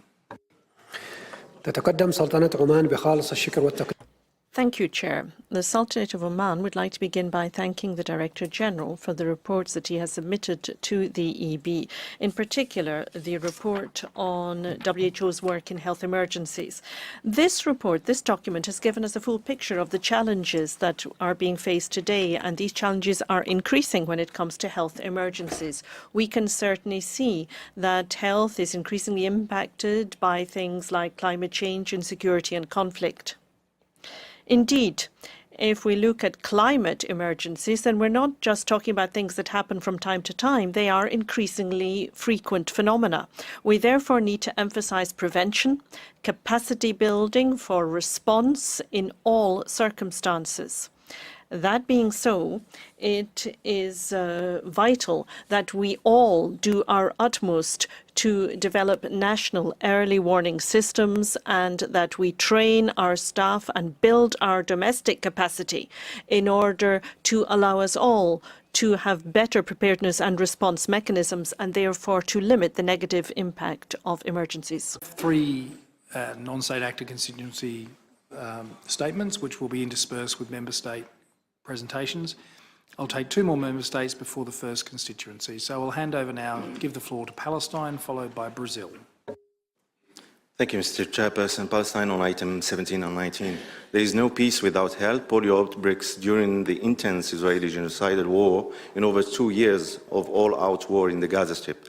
Israeli occupation army have systematically destroyed the conditions necessary for life in the enclave, attacking hospitals, striking ADPs, camps and fragile shelters, destroying vital civilian infrastructure and choking off access to food, water, medicines, and other basic needs for survival. The health emergency in the OPT is still ongoing. Israeli genocidal war murdered today 21 Palestinians, women and infants, few minutes ago. Despite the fragile ceasefire agreement, killings of Palestinians continue on a daily basis, and Israel is still preventing sufficient aid from entering the Gaza Strip, depriving our people of the essential health services. The Israeli occupation army and the violent illegal Israeli settlers in the OPT, including East Jerusalem, continues to obstruct the Palestinian access to health and limit the humanitarian personnel and mobile clinics access during the vaccination campaign. I thank you. Thank you. I give the floor to Brazil. Chair, Brazil congratulates the Secretariat for the comprehensive report, highlighting remaining challenges, including persistent zero-dose populations, operational gaps in fragile settings, vaccine hesitancy, and the need for predictable long-term financing.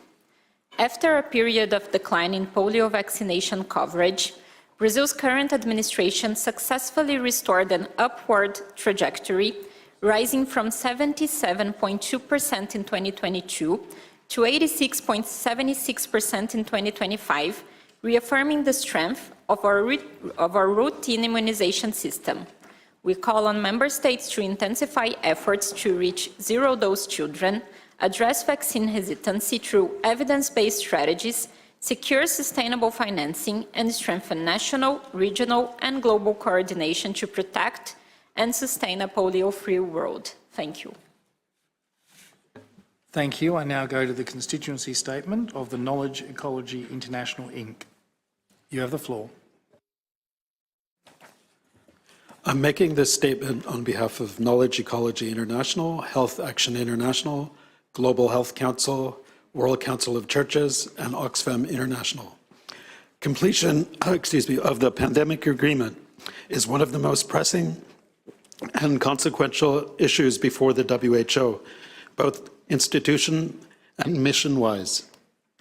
Negotiations are divided over the critical annex on the pathogen access and benefit sharing system.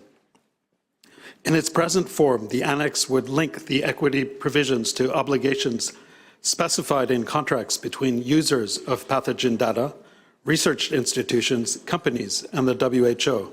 Some countries have opposed registration to obtain PABS data and even refused to acknowledge the role of registration in obtaining similar data from other databases.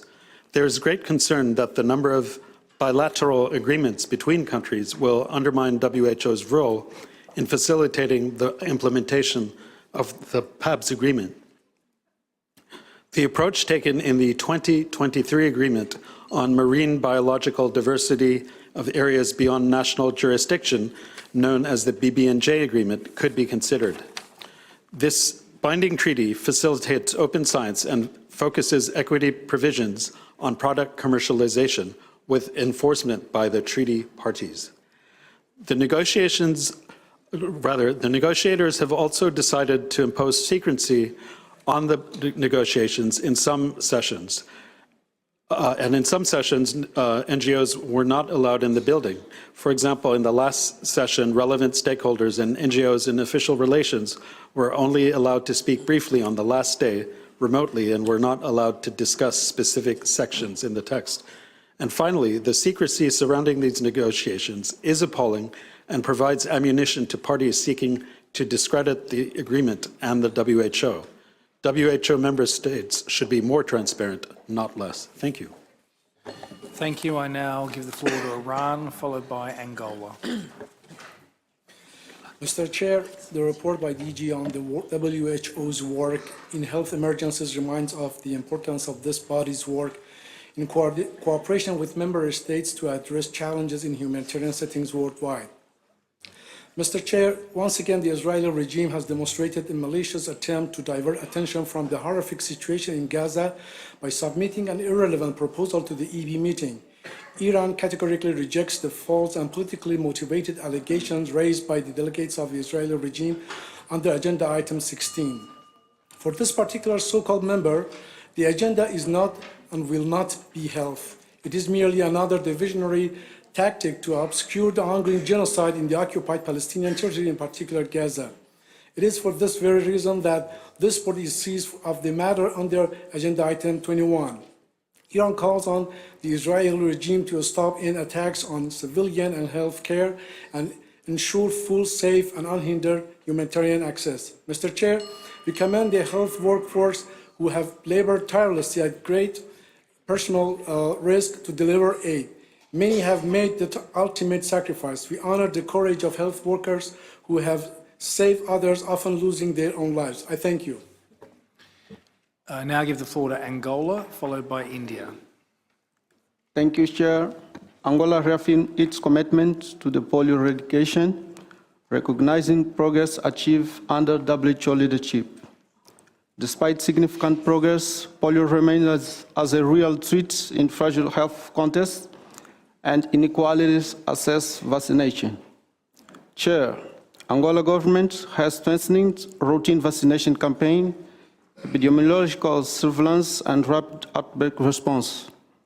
These efforts were made with close cooperation with WHO, UNICEF, and other international partners, and we thanks for this cooperation. Obrigado. Thank you. I give the floor to India.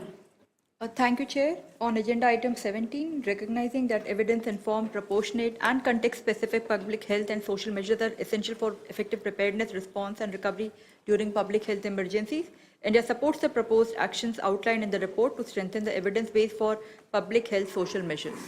On Agenda Item 19, India aligns with the global polio eradication strategy and remains focused on sustaining high population immunity, strengthening surveillance systems, and preventing poliovirus re-emergence through comprehensive measures, with a strong emphasis on routine immunization activities. Chair, in line with the approaches outlined in the report, India stresses the need for targeted and equity-based approaches to reach all remaining zero-dose children, including strengthened micro-planning, enhanced community engagement, robust last-mile delivery supported by committed health workforce, and real-time monitoring. Thank you. Thank you. I now move to a constituency statement by the World Heart Federation. You have the floor.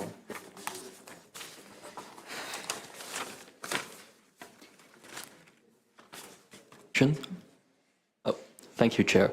This statement is delivered by the World Heart Federation on behalf of the World Stroke Organization, the Global Alliance for Tobacco Control, the International Society of Thrombosis and Hemostasis, the International Diabetes Federation, Help Age International, the International Alliance of Patients Organizations, the World Organization of Family Doctors, the International Society of Nephrology, NCD Alliance, the World Obesity Federation, the International Council of Nurses, and the International Union of Psychological Science.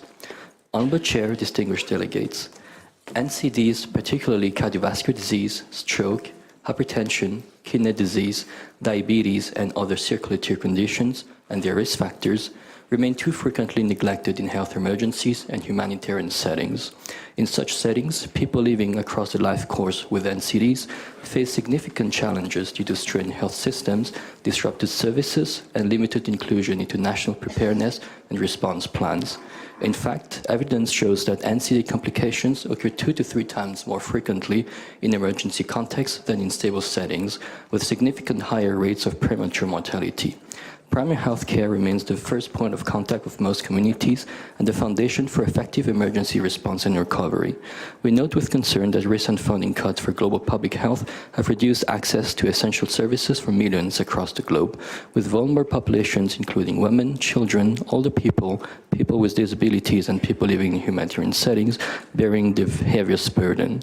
We urge member states to prioritize the needs of people living with NCDs and circulatory diseases in health emergency and humanitarian settings, as well as integrate NCDs within the global health security agenda.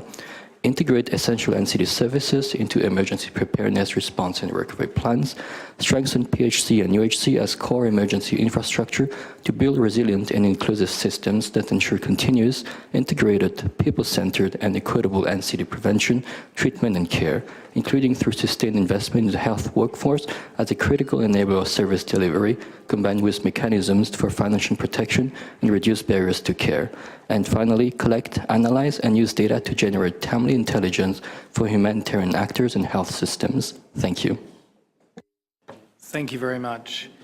I now give the floor to Ireland, followed by Uruguay. Chair, Ireland aligns with the statement delivered on behalf of the European Union. Across the globe, overlapping crises are stretching health systems to breaking point, yet as needs are rising, the humanitarian health response is being forced to contract. We are profoundly concerned by the scale of recent funding shortfalls for health emergencies and what they mean in practice for health and well-being. Ireland underscores the need for WHO to have the predictable financing and human resources required to deliver on its life-saving mandate. Ireland is proud to support the WHO's humanitarian function through unearmarked contributions and flexible, predictable support for the contingency fund for emergencies. We recognise the need for member states to build resilience to future crisis. In our domestic and international efforts, Ireland is prioritising whole-of-government, preventative and primary care approaches, supported by data-driven decision-making, more resilient health systems and better emergency preparedness. Ireland remains steadfast in our support for WHO and its mission to strengthen emergency prevention, preparedness and response to protect health and well-being for all, especially in crisis. Thank you. Thank you very much. I now call on Uruguay, followed by Ecuador. Gracias. Thank you very much, Mr. Chair. Uruguay appreciates the reports that have been presented regarding the WHO's work in health emergencies, as well as advances when it comes to eradication of polio. This is a very clear demonstration of current challenges right now for international health security.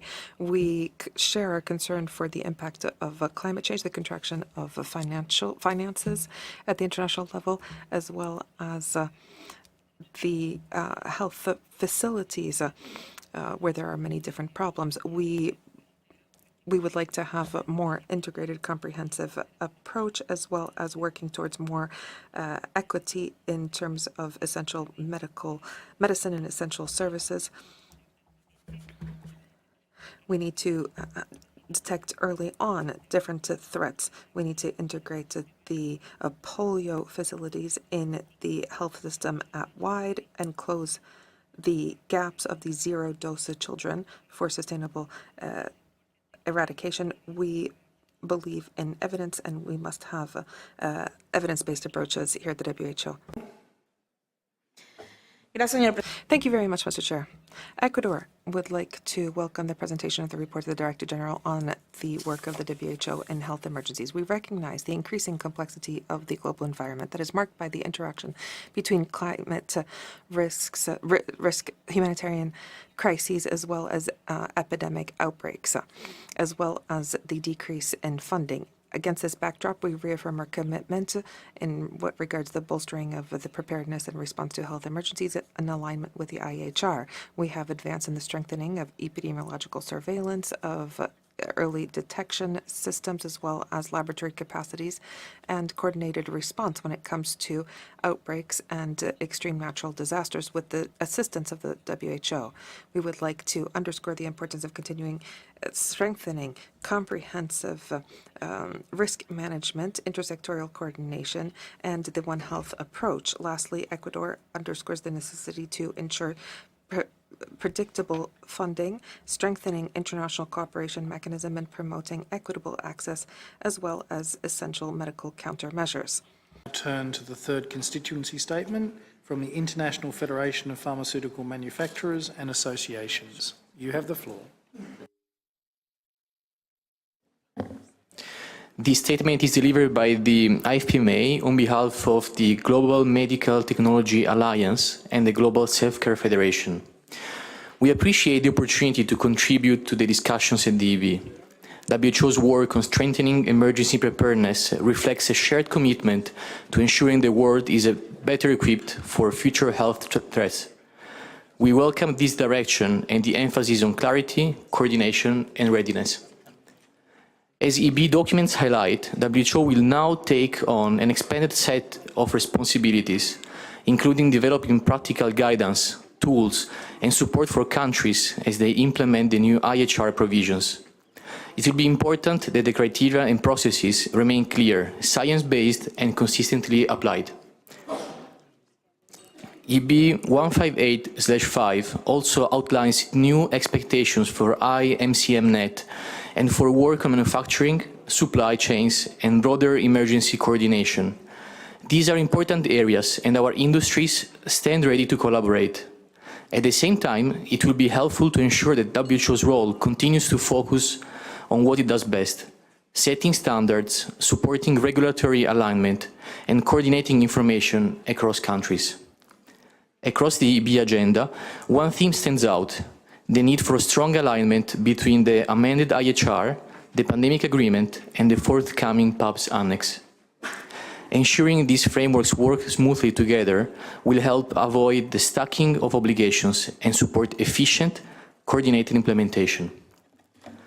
Our industries remain committed to working with WHO and member states to strengthen preparedness. Clear processes, aligned frameworks, and well-defined roles will help us collectively achieve the shared goal of faster, more effective responses to future health emergencies. Thank you. Thank you. I now give the floor to Guatemala, followed by Democratic Republic of Congo. Señor Presidente. Dear Mr. Chair, since this is the first time that Guatemala is taking the floor, we would like to express our most sincere recognition for the tireless work of the DG as well as of the WHO in health emergencies. Its rapid response has been absolutely key for the well-being of millions of people. Guatemala has advanced in early detection services as well as rules for the establishment, health establishments. We recognize health as a fundamental human right that requires the participation of the entire population. We recognize and we would like to thank the technical assistance provided by the WHO, especially through the primary health care project and nutrition project, which has contributed to bolstering capacities institutionally and territorially. Lastly, we would like to thank the support from friendly countries, thanks to cooperation ties. And here we would like to underscore the activities carried out by the Republic of China, Taiwan, whose projects have improved healthcare services in our country. They have been a valuable ally and they have helped us technically and financially. Thank you. Thank you. I now go to Congo, followed by France. Merci, Monsieur le Président. Thank you, Chair. The Democratic Republic of Congo wishes to thank the Director General for the high quality of the report submitted on the issue of health emergencies and also the document on poliomyelitis, and we support the statement delivered on behalf of AFRO. The DRC is still facing a number of emergencies, including cholera, polio, mpox, also rubella, and an unprecedented humanitarian crisis in the east of my country because of the actions of Rwanda, and this has resulted in the destruction of a considerable part of our health infrastructure. We have also had to grapple with the Ebola virus, and that happened last year. However, thanks to our leadership, with the support of WHO and through our hub, we have been able to bring that epidemic under control.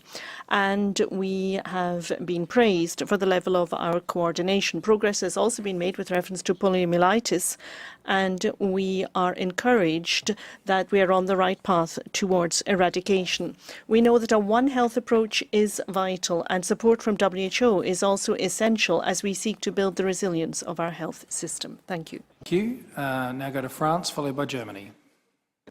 Merci, Monsieur le Président. Thank you, Chair. France wishes to associate itself with this statement delivered on behalf of the EU and its member states. France expresses its sympathy for those affected by health emergencies and commends the efforts of WHO and its staff in seeking to provide a rapid and effective response. The CFE is a key instrument to provide rapid and flexible responses to emergencies wherever they occur, and we call upon all states to consider contributing to it. Similarly, we invite WHO to pool expertise and funding with other organizations whenever that is relevant in order to maximize the scope of interventions in the field. Coordination and management of health emergencies are very much at the heart of WHO's mandate. We welcome the entry into force of the IHR amendments and call for completion of the Pandemic Agreement Annex by the next WHO. The issue of international cooperation remains the best way of working for global health security and protecting all people. Thank you. Germany, followed by Singapore. Thank you, Chair. Germany aligns itself with the EU statement. WHO is at the center of the global health emergency architecture and has a unique convening and coordinating role. However, clearer mandates and reduced duplication at all levels is necessary for an effective architecture. Given the discussions in the UN 80 process, we require clarity on where WHO's role in PPPR ends and the role of humanitarian actors begins based on comparative advantage. We remain concerned about the financial situation of the emergency department. While sustainable financing for global health security functions is essential, it remains the responsibility of member states to maintain and finance national capacities. The implementation and compliance with the updated IHR as a core instrument of international law is crucial. We acknowledge the importance of public health intelligence and the work conducted by the Pandemic Hub. Finally, we call on member states to successfully conclude the PAPS negotiations in order to make the world safer from future pandemics. Thank you. Thank you. I now call Singapore, followed by Tanzania. Thank you, Chair. On item 17, Singapore welcomes the progress detailed in the Secretariat's report, particularly the PHSM Knowledge Hub for research prioritization and strategic planning. Allow me to highlight two critical points.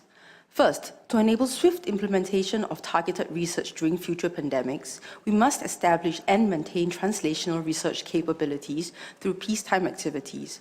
These include optimizing standardized protocols, fostering cross-sector partnerships, and engaging stakeholder communities. Additionally, we should leverage seasonal outbreaks as research opportunities to collect data and refine our protocols.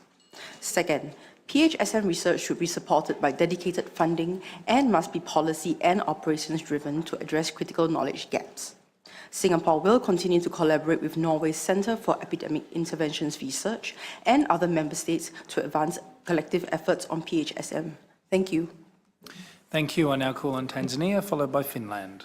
Thank you, Chair. The United Republic of Tanzania commends the Director General for the report, which confirms that health emergencies are now a constant global challenge requiring stronger preparedness, solidarity, and coordinated actions.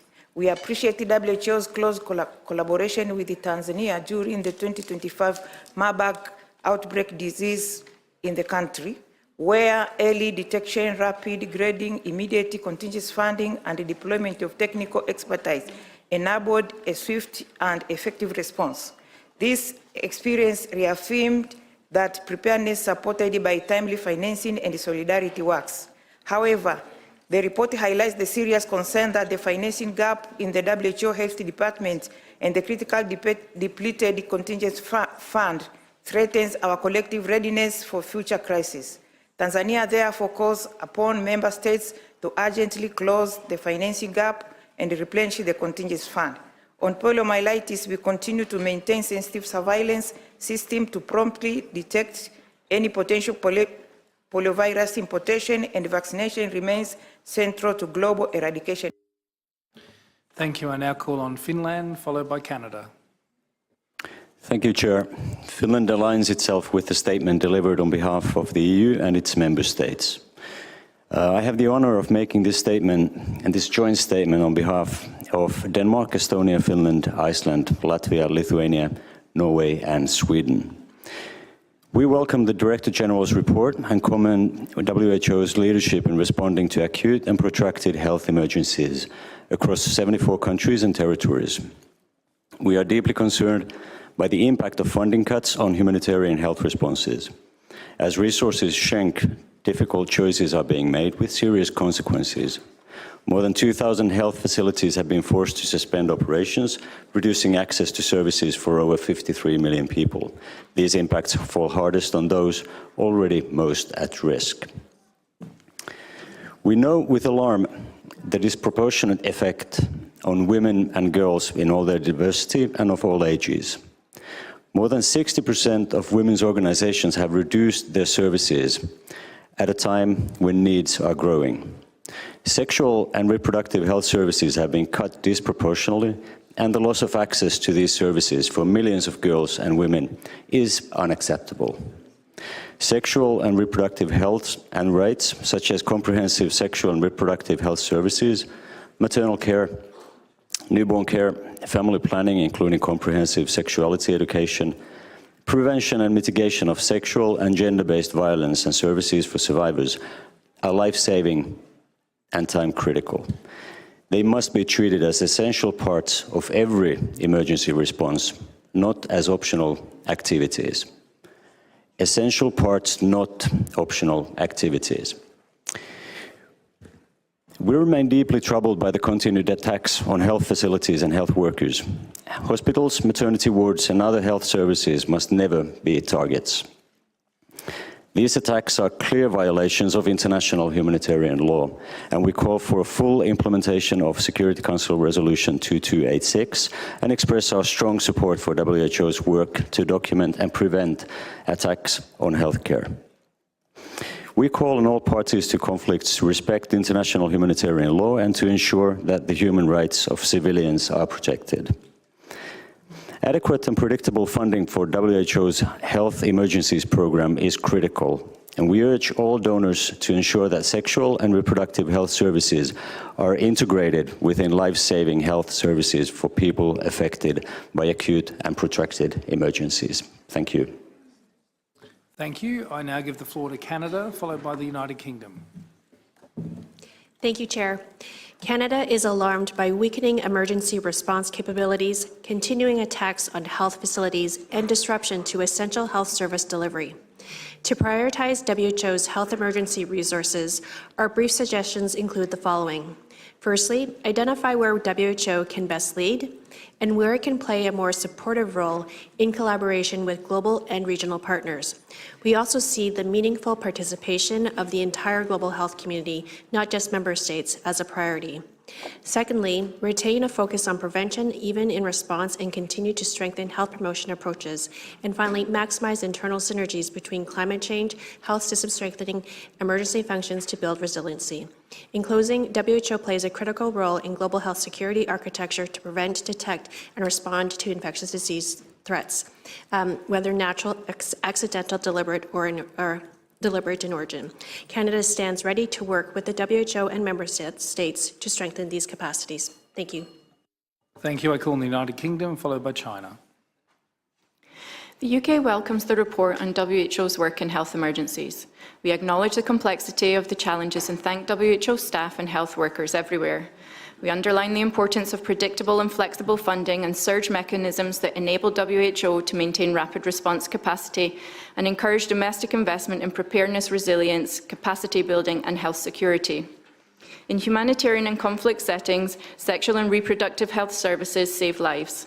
Recognizing the reduction in funding for these critical services, we call on WHO to champion the protection of SRHR and gender equality in the UN80 reform process. We agree that WHO should concentrate country support on core technical functions, leveraging technical networks in collaboration with local and regional organisations.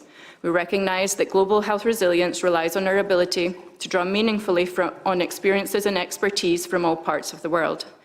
On item 19, the UK reaffirms our support to the global goal of polio eradication. Integration, collaboration and country engagement are crucial to achieving this goal and sustaining it. We urge GPEI to closely consider the IMP recommendations and will submit fuller statements in writing. Thank you. Thank you very much. I call on China, followed by Pakistan. Thank you, Chair. China supports WHO's continued efforts to lead and coordinate responses to health emergencies. We also support the two goals of permanently interrupting wild poliovirus transmission in endemic countries and stopping transmission of circulating vaccine-derived poliovirus. We support allocating financing to emergency responses despite WHO's current financial constraints, as this is essential to global security. China will continue to support and participate in polio eradication and stands ready to share our experiences in vaccines as global public goods and health. We hope that EP will focus on technical issues. China solemnly reminds certain countries that relevant UNG and WHO resolutions have affirmed that Taiwan is an inalienable part of China. Therefore, claims of gaps in international epidemic prevention are entirely unfounded. Thank you, Chair. I now give the floor to Pakistan, followed by Eswatini. Thank you, Chair. Pakistan has the honour to deliver this statement on behalf of OIC 57. The OIC rejects in the strongest terms the baseless allegations and the concocted narrative advanced by Israel against the Islamic Republic of Iran under agenda item number 16. This is a clear attempt to abuse this forum for political point scoring and to divert attention from the catastrophic consequences of Israel's own conduct in the occupied Palestinian territory and across the Arab region. The OIC reiterates that the international community, including the WHO, is already seized of Israel's grave violations, including systematic attacks on civilians and on healthcare, and the deliberate obstruction of humanitarian assistance, which have brought Gaza's health system to the brink of collapse. These realities have been repeatedly documented by the UN agencies and humanitarian organizations on the ground. The OIC calls on Israel to cease instrumentalizing WHO, to comply fully with international law, to end attacks on civilians and medical and humanitarian personnel, and to ensure full, safe and unhindered humanitarian access. The OIC stands in solidarity with Iran against these politicized accusations and calls on WHO to reject Israel's malicious proposal and any attempt to instrumentalize the organization for narrow political purposes. We urge the board to remain focused on its health mandate and to advance accountability for violations that undermine health and human dignity in the occupied Palestinian territory and other occupied Arab territories. I thank you very much. Just before going to Eswatini, I do note that we do have item 21 today, which deals with the occupied Palestinian territories, which is the best place for that discussion. And also just alert you that the Secretariat will provide a response on the proposed way forward at the end of this session, or end of this item, with respect to the request from Israel. With that, I go to Eswatini, followed by Indonesia. Thank you, Chair. On agenda item 16, Eswatini aligns with the statement delivered on behalf of the Africa region. We thank the Director General for the comprehensive update on WHO's response to major ongoing health emergencies.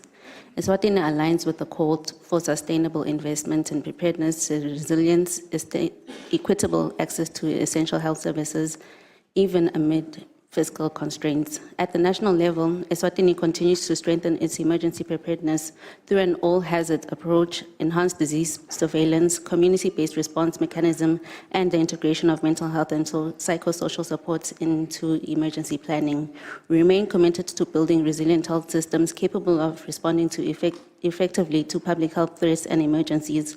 In the spirit of universality, Taiwan is dedicated to advancing health security and is willing to contribute to WHO's health emergency operations, including through the Global Outbreak Alert Response Network, emergency medical teams, the WHO R&D blueprint, and the Global Health Emergency Corps. Taiwan can help.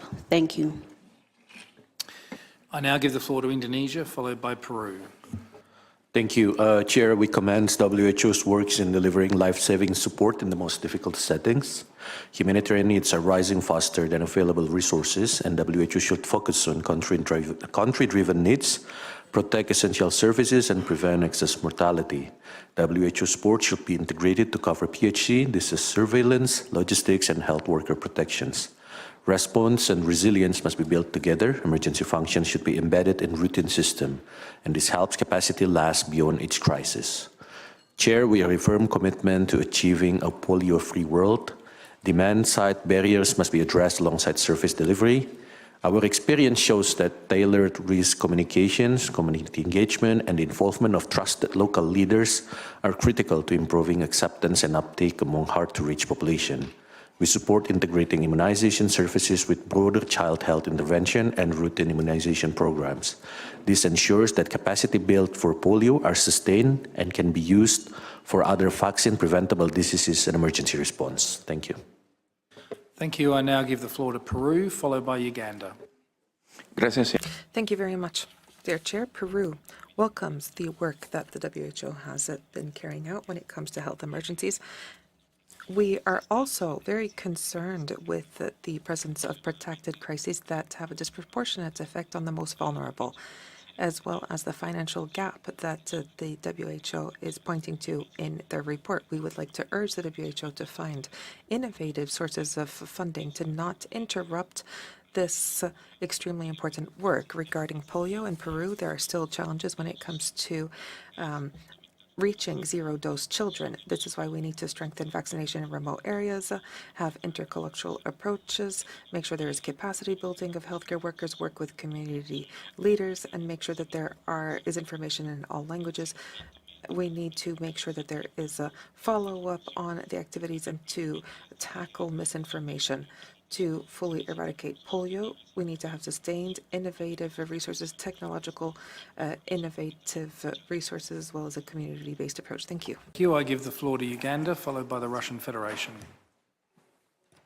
Thank you, Chair. Uganda aligns itself with the African Region Statement. On Agenda Item 16, we underscore that recurrent emergencies disrupt essential services, particularly maternal, newborn, and child health, and reaffirm that safeguarding service continuity must remain central to preparedness and response. Drawing on our experience with Ebola, Mpox, and other filoviruses, Uganda emphasizes the importance of strong country-level operational readiness, including surveillance, laboratory capacity, rapid coordination, and community engagement. This must be supported by emergency financing that enables recovery, long-term resilience, beyond immediate response. On Item 17, Uganda supports strengthening the evidence base for public health and social measures, including context-appropriate and equity-oriented approaches. On Item 18, we welcome progress under Global Health and Peace Initiative and recognize health as a platform for trust building and humanitarian access. Finally, on Item 19, Uganda reaffirms its commitment to polio eradication, emphasizing sustained financing, strong routine immunization, and cross-border coordination. Thank you, Chair. Thank you. I now pass the floor to the Russian Federation, followed by Paraguay. Thank you, Chair. Chair, it is not clear what criteria were used to cluster all health emergencies in the world into a single group, whereas item 20 is worthy of a standalone discussion. We do not see any added value in trying to discuss all of the emergencies in the world in the one allocated minute. The regular specific discussion on this should take place on the basis of the work of the WHO Standing Committee on Health Emergency, PPR. We do not see any great added value from having separate documents on the Global Health and Peace Initiative. We think this initiative could be integrated into the item on the work on health emergencies. We call upon countries to refrain from politicizing the work of this platform.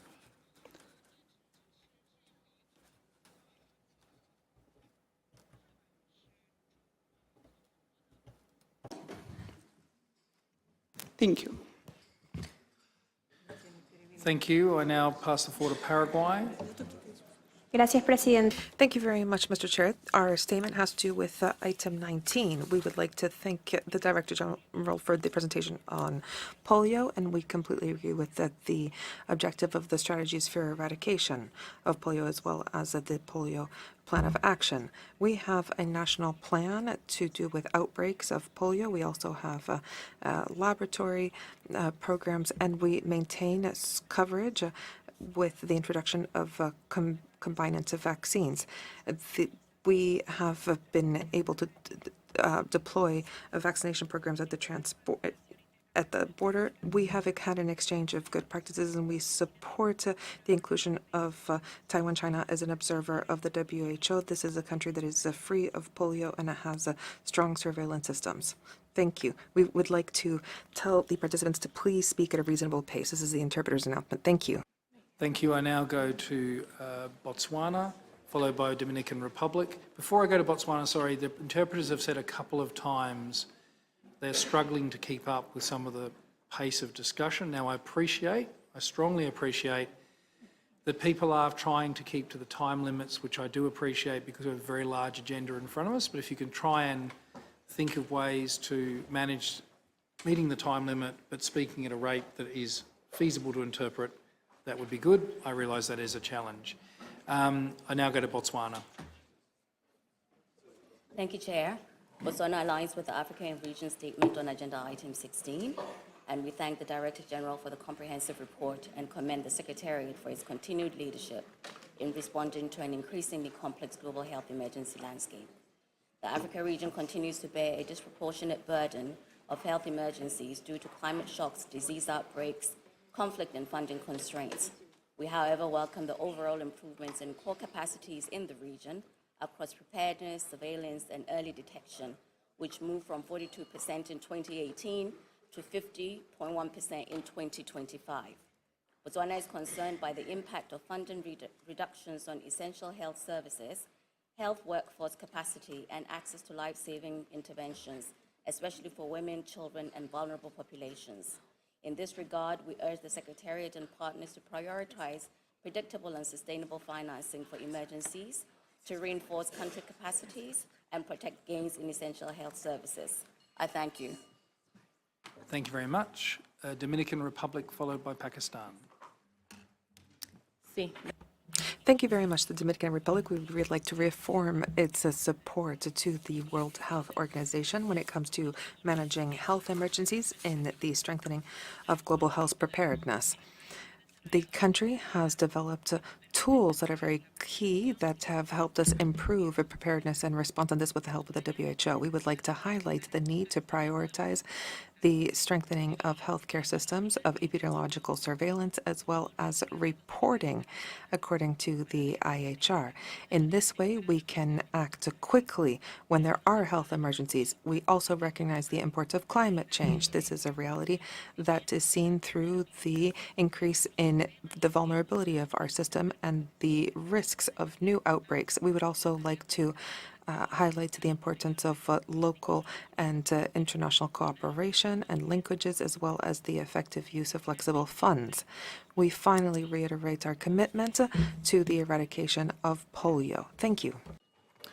Thank you very much. I now give the floor to Pakistan, followed by Ethiopia. Thank you, Chair. Chair, I wish to draw your attention to the fact that this agenda item was politicized by the very first speaker who took the floor.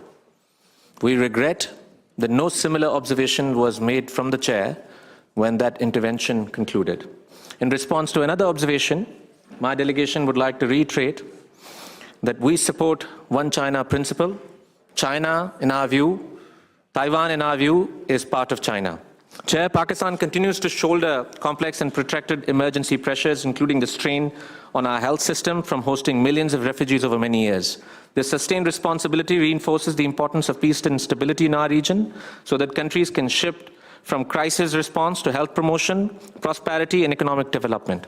Preventing health emergencies and strengthening resilient health systems are inseparable from these broader objectives. In this regard, Pakistan believes that WHO should focus on country-driven needs, protect essential services, and prevent excess mortality. Coordination with national authorities is key, while leveraging partnerships with other UN agencies, local organizations, and regional mechanisms.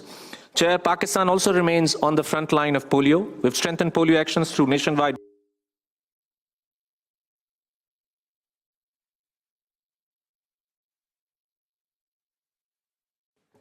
Just before I go to Ethiopia, because the time was expired, I'd just like to make a comment on the interventions from the chair. Over the 3 days of this meeting, I think we're all aware that various delegations have alluded to geopolitical matters from time to time. My approach from the chair has generally been to let it pass when it is an isolated incident and it hasn't been as systematic. If it had moved into a significant exchange between delegates, which moved really beyond the fundamental purpose of this committee, which is a health committee, then I would have interjected. I just noticed that not surprisingly maybe in the item of 16, that the frequency of such comments is increasing and the gap between purely health-related observations and things that go to border geopolitics is perhaps getting larger. I think it would be good if we could all continue in the spirit that we're here to address a health committee, recognising the reality that health does overlap with conflict in a range of places around the world. So I just trust we all can move in that spirit forward. I'd also note there was a comment by the Russian Federation about the nature of the agenda. That has actually been an active conversation among Secretariat and others about how those items should be grouped going forward. We have the agenda items for this meeting that have been approved by this meeting. Obviously, a later agenda item on this agenda is the agenda for the World Health Assembly, where a similar issue will arise. I think that would be an appropriate time for people to raise those issues if they're concerned about the clustering of items in this very sensitive area. With that, I'll now turn to Ethiopia, followed by Mexico. Thank you very much, Chair. Ethiopia aligns with the regional statements and have the following suggestions. On item 16, we thank WHO and partners for the continued collaboration and support in health emergencies. We strongly believe that building the capacity at the national and subnational level is critical for effective emergency preparedness, readiness, and response. Here are a few suggestions to build resilience to current and future crises, translating preparedness investments into yielding outcomes. 1. Strengthening the acute care continuum and the everyday preparedness. 2. Sustained investment in building the capacity of emergency health corps, standardization and self-sufficiency of teams, including emergency medical teams.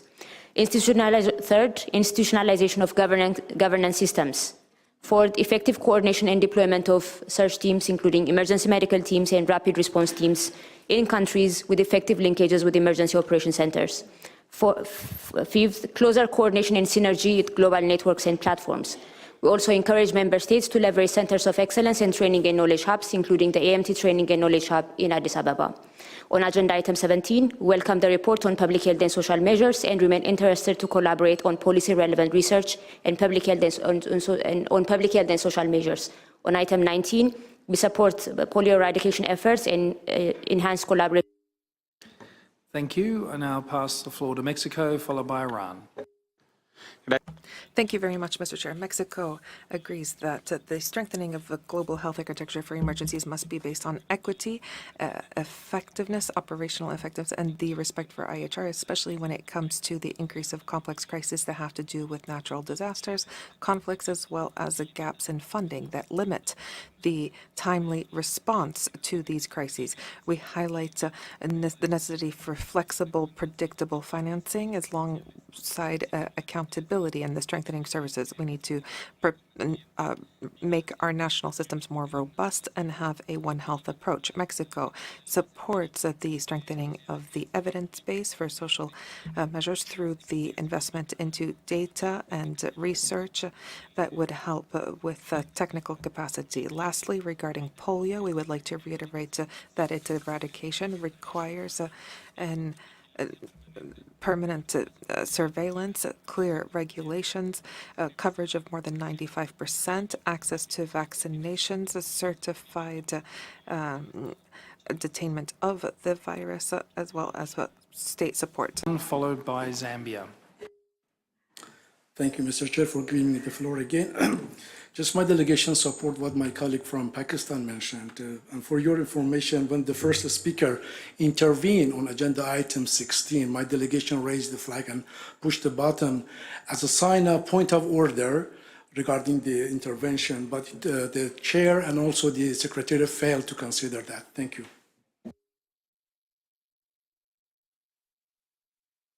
So at no point was it brought to my attention that someone was raising a point of order. If it had been raised a point of order, I would have considered it, but it wasn't brought to my attention.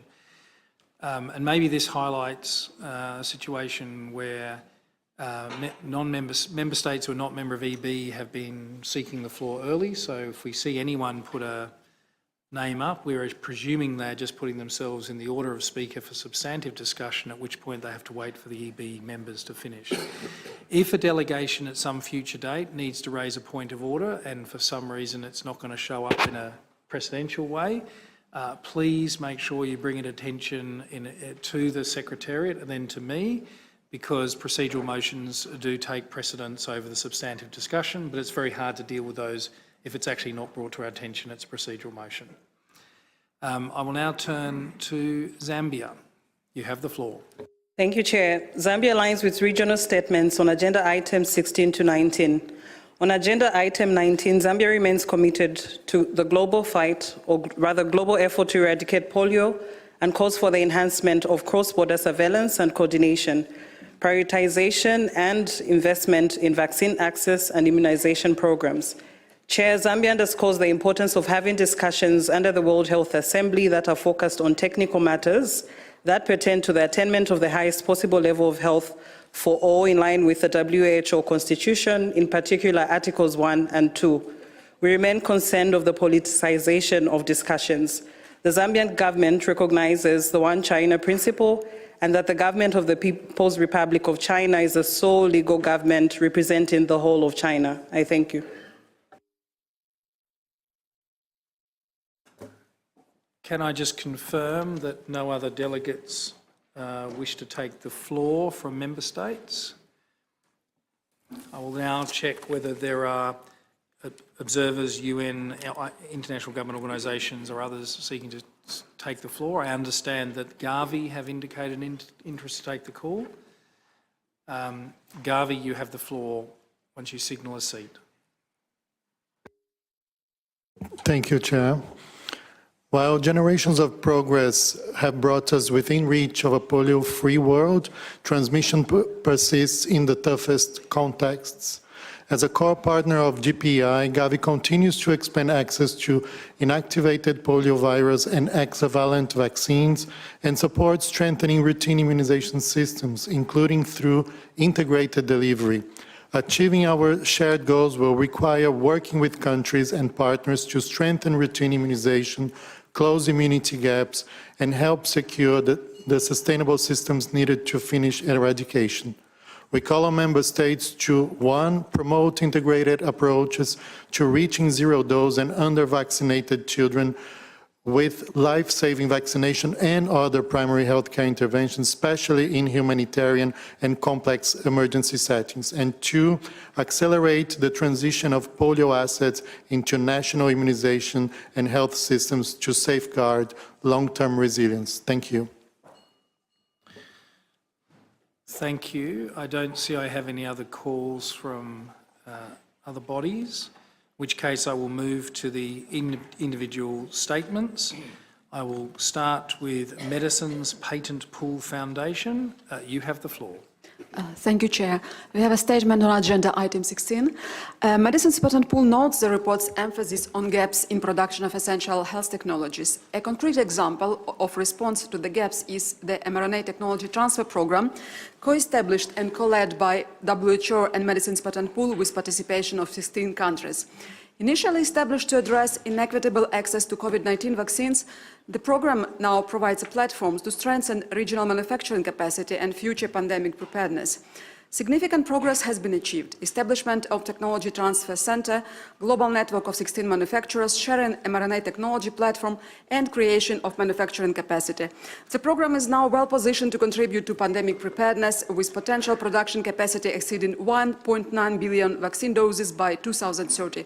In the context of funding gaps, leveraging this proven initiative is essential to strengthen health system resilience and support equitable response to future pandemics. Thank you. Thank you. I now give the floor to Médecins Sans Frontières International. Thank you, Chair. We cover agenda items 16 and 17. As an emergency medical humanitarian organization, MSF values WHO's leadership and work in health emergencies, specifically on surveillance, early warning, coordination, and national response support. Recalling the challenges faced during the 2014 Ebola outbreak and COVID-19 pandemic, recent reforms of WHO have reaffirmed the important role it serves as a convener, facilitator, and standard setter on evidence-based and principled practices. However, MSF continues to witness recurring gaps in ensuring health security for all in terms of the lack of equitable access to quality medical tools and safe and secure access to populations in need in fragile, conflict-affected settings. The MCM framework must enable effective implementation of humanitarian mechanisms. JHS must reinforce the protection of those most in need. And finally, respect for international laws must be upheld to stop violence against healthcare. Thanks. Public Services International, you have the floor. PSI acknowledges and commends WHO's work in health emergencies despite severe funding cuts. Health emergencies anywhere have the potential to become a problem for countries everywhere. We urge member states to deepen material support for the health emergencies program and strengthen its global architecture. The horrors of attacks on health facilities and the killings of health workers and patients are unacceptable. Beyond identifying these, we urge WHO to integrate health worker protection and healthcare infrastructure safety as priorities within the emergency preparedness framework and call on member states to institute mechanisms for accountability and prevention based on international humanitarian law. Finally, without prejudice to the complexities of each humanitarian crisis, we seize this opportunity to call on member states to decisively address the extremely dire situation in Sudan. Thank you. Thank you. International Baby Food Action Network, you have the floor. Thank you, Chair. IPFAN is a founding member of the Interagency Infant Feeding in Emergencies, set up to ensure good, coordinated emergency responses. The value of breastfeeding, a resilient practice that provides food, care, and immunity. Never better, it's never better demonstrated than during emergencies. So we thank WHO for its work. Yet all too often breastfeeding is forgotten. Of course, all women have the sovereign right to decide how to feed their children, but appeals must avoid spreading misconceptions and ensure skilled support for breastfeeding, relactation, and safe spaces for mothers and children. Emergencies must never be exploited to create markets for commercial products. Online appeals and promotions for inappropriate donations, especially when intrinsically contaminated, add to the chaos, worry, and risks to child health and survival. Thank you. Thank you. International Association of Communications Sciences and Disorders, you have the floor. The International Association of Communication Sciences and Disorders highlights the urgent need to meaningfully integrate rehabilitation in health emergencies. Drawing on the evidence emphasized by the World Rehabilitation Alliance, we stress that while important actions have been taken by the WHO to ensure access to rehabilitation across emergencies, there remains an ongoing imperative for timely, continuous, and long-term services for those newly affected, as well as for people with pre-existing conditions and disabilities whose services have been disrupted. Emergencies increase impairment and disability. Without access to rehabilitation and assistive technology, these can worsen compounding needs and straining health systems. Prolonged conflicts and humanitarian crises demonstrate in real time the need to address functional outcomes alongside morbidity and mortality. We urge WHO and member states to embed rehabilitation into resilient, inclusive, people-centered responses. I now turn to the International Association for Hospice and Palliative Care. Chair, although the DG's report highlights the dramatic growth in health-related suffering in humanitarian emergencies, it does not address how this suffering will be relieved. Palliative care is an essential component of the right to health across the life course, not an optional add-on. Today's protracted and complex crises carry high burdens of trauma.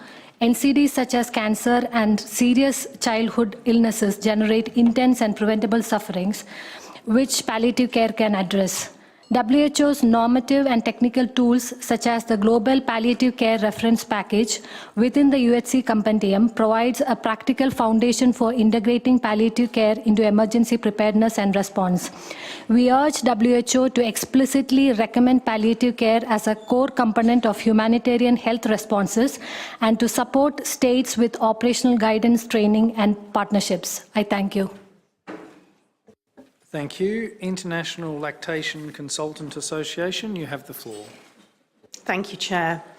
ILCA highlights the DG's report showing continued health emergencies that worsen water and food insecurity, especially for women and children. Breastfeeding saves lives in emergency situations. Recent research from Ukraine shows that breastfeeding support is reducing child morbidity and mortality during the conflict. Unsolicited donations of infant formula undermine breastfeeding practices and create food insecurity for the most vulnerable.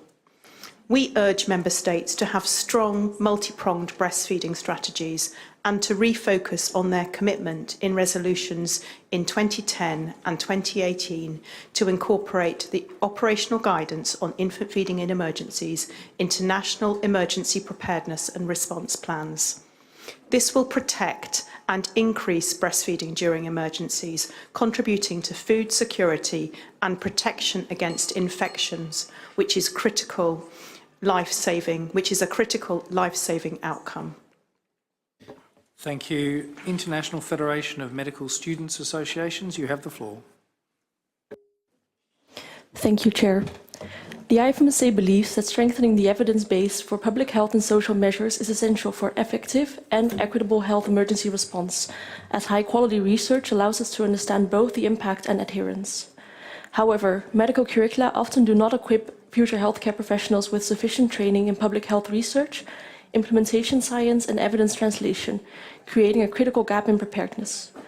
Addressing this gap requires building a robust evidence base through rigorous interdisciplinary research, as the effects of public health and social measures extend beyond health outcomes. Incorporating insights from social sciences, policy, economics, and implementation science is therefore essential to guide effective interventions. Ultimately, the evidence is as strong as the people who generate it. Healthcare professionals must be equipped not only to follow public health measures, but also to contribute to the evidence that shapes them. Thank you. Thank you. Medical Women's International Association, you have the floor. Thank you, Chair. Agenda item 17 marks a critically important new chapter in building stronger national and global health architecture. However, we recommend that the guidance on evidence-based public health and social measures should not be limited on lessons learned from emergencies. Rather, it should lay the foundation for good governance principles and help reduce human error in decision-making across the continuum of regular strategic and operational planning. As the former Member of Parliament and Deputy Minister of Health of Georgia, I reassure you that member states, both governments and parliaments, can benefit from new, more holistic, practical tools from WHO, how to design robust evidence-based policies and budgets and align and harmonize international aid where relevant. We also recommend engagement of non-state actors in the evidence consolidation. Thank you. Thank you. International Pharmaceutical Students Federation, you have the floor. Honourable Chair, distinguished delegates, the International Pharmaceutical Students Federation, IPSF, represents a frontline workforce that strengthens the evidence base for public health and social measures. IPSF is already delivering youth-led engagements across all WHO regions, with more than 100 global and regional public health projects and over 1,300 local activities led by our member organizations, reaching and mobilizing our 600,000 pharmacy students and recent graduates worldwide. These span the Healthy Living and Diabetes campaign, the Tobacco Alert campaign, and many other community-based initiatives that test and refine what works in real-world settings. IPSF therefore urges WHO and member states to systematically include pharmacy students and young pharmacists in PHSM research design, implementation, and evaluation, so that this existing energy and experience can directly inform stronger evidence-based public health and social measures. Thank you. Thank you. International Council of Nurses, you have the floor. So item 18, the International Council of Nurses represents over 30 million nurses worldwide. It reiterates that health is the foundation of global security and peace and strongly condemns all attacks on healthcare. Ongoing conflict takes an immense toll on the mental health and safety of all health personnel and compromise the ability to deliver care. Nurses are working under extremely challenging conditions, facing critical shortages of essential supplies and persistent threats to their safety. Through its Nurses for Peace campaign, ICN supports nurses in more than 10 countries affected by conflict and humanitarian emergencies, protecting the neutrality of healthcare, ensuring safe working conditions, and guaranteeing equitable access to healthcare for all are fundamental obligations. Nurses are trusted to uphold ethical principles. Safeguarding this trust is vital to ensuring safe access to care in all settings. Thank you. Thank you. United Nations Foundation, you have the floor. Honourable Chair, distinguished delegates, the United Nations Foundation remains committed to global polio eradication. We commend Member States, the Global Polio Eradication Initiative, and all partners on continued progress towards eradication, as well as efforts to ensure that polio infrastructure is effectively transitioned to sustain polio gains and provide broader health benefits. We welcome the development of the Sustaining a Polio-Free World strategy. We recognize transformation in the global health architecture and applaud collaboration across partners and initiatives to enhance synergies, reach zero-dose communities, and contribute to national and regional health priorities.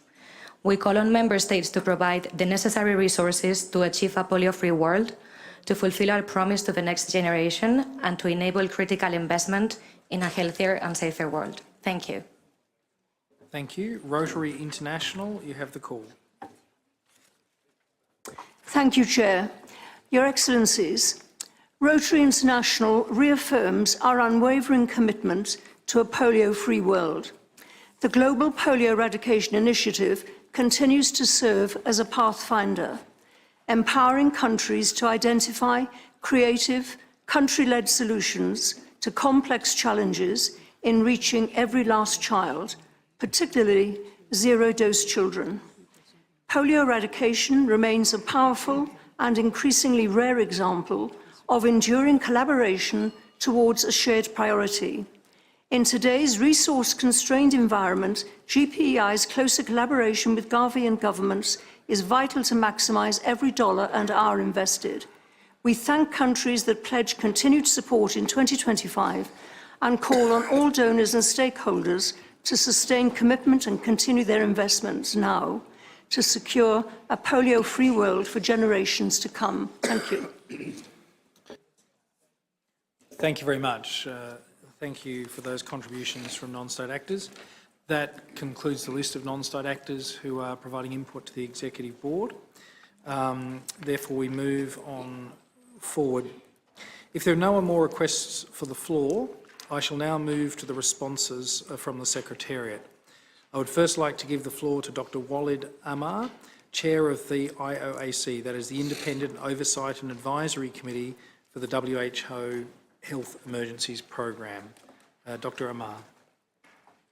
Chair, I am honored to speak on behalf of the Independent Oversight and Advisory Committee, IOAC. Since its establishment in 2016 alongside the WHO program, the IOAC has fulfilled its mandate to provide independent oversight, advise the Director General, and report to Member States. The IOAC has witnessed significant achievements by the WHO program over the past years. Member States have worked tirelessly to strengthen global pandemic preparedness and response. The 2024 amendments to the international health regulations and the 2025 adoption of the WHO Pandemic Agreement represent historic successes for global health and for multilateralism. We urge Member States to conclude negotiations on the pathogen access and benefit sharing system before the 79th World Health Assembly. Our committee has closely followed this process and commends the IGWE Bureau and membership for their dedication. Completing the PAPS Annex is essential to pave the way for the agreement's ratification and will set a decisive stage for the upcoming second high-level meeting on pandemic prevention, preparedness, and response. Delaying this work risks undermining the very foundation of the agreement. We call on Member States to resolve the outstanding issues as a matter of urgency and be guided by public health as you deliberate and reach a successful outcome that ensures the hardships of the COVID-19 pandemic and other major outbreaks are not repeated. The IOAC recognizes that 2025 was a challenging year marked by organizational restructuring, staff reduction, and funding constraints. In November 2025, the IOAC convened for a midterm review on WHO's work on emergencies and to review the outcomes of the prioritization and realignment process. We commend the Director General and Regional Directors for their leadership in striving to preserve core emergency capacities during this transition. The IOAC is increasingly concerned that funding cuts are eroding the capacities Member States mandated WHO to build. We are especially alarmed by the depletion of the contingency fund for emergencies, which in 2025 released $29.4 million for 24 emergencies in 33 countries and territories, but received only $10.6 million from 12 contributors. The CFE is indispensable for rapid response. Its insolvency poses a direct risk to global health security. The IOAC is conducting a comprehensive 10-year review to assess how the program has evolved and whether it continues to have the mandate, capacity, and delegated authority required to respond to escalating health emergencies and to preserve global health security. We welcome active engagement with Member States throughout this review process. In closing, the IOAC urges the rapid finalization of the PAPS Annex, the keystone for the pandemic agreement. Its completion will demonstrate that multilateralism works and remains essential to protecting the world from future health emergencies. Thank you, Chair. Thank you very much. I will now pass to Dr. Hanan Balki, Regional Director of MRO, for some further comments from the Secretariat. EB Chair, Excellencies, Director General, the Eastern Mediterranean region carries the world's heaviest humanitarian burden, 115 million people, nearly half of those in need globally. It accounted for 40% of all attacks on health worldwide last year and includes the final 2 polio-endemic countries. Despite this, we deliver. In 2025, we responded to 62 outbreaks and delivered life-saving services in crisis settings, including Gaza and Sudan. Through our global logistics hub in Dubai, $26 million in health supplies reached 75 countries across all 6 WHO regions. Across 600 WHO-supported nutrition stabilization centers, cure rates remained above 80%. We also helped 7 countries unlock $128 million from the pandemic fund to strengthen surveillance, laboratory, and workforce capacity. As a consequence to the funding cuts, WHO's health emergency workforce unfortunately was reduced by about 50%. Across the region, 2.5 million treatments are now at risk, including for intensive care, dialysis, and cancer. In Sudan, 45,000 children have already lost access to treatment for severe malnutrition, while in Afghanistan, 450 clinics have closed or been suspended, affecting 4 million people. We are strengthening cross-border collaboration between Pakistan and Afghanistan, supported by structured regional oversight and continued high-level engagement through the Pakistan-Afghanistan Health Dialogue and the Polio Legacy Challenge. Regional solidarity remains strong on the diplomatic end with the support of the United Arab Emirates, Kingdom of Saudi Arabia, and Qatar, and we are thankful for the most recent mobilization of $1.9 million on $1.9 on resource mobilization and from new donors. In responding to Switzerland, the World Health Organization is leading the health clusters through strong country-level partner coordination among the UNCT, or the UN country teams, and I lead the Regional Health Alliance among 18 UN agencies, prioritizing and aligning our work, considering the most vulnerable and funding gaps, and such also exists in other regions. Thank you very much, and back to you, Chair. Thank you very much. I also have Dr. Razia Pens, the Chef de Cabinet, to make a brief comment.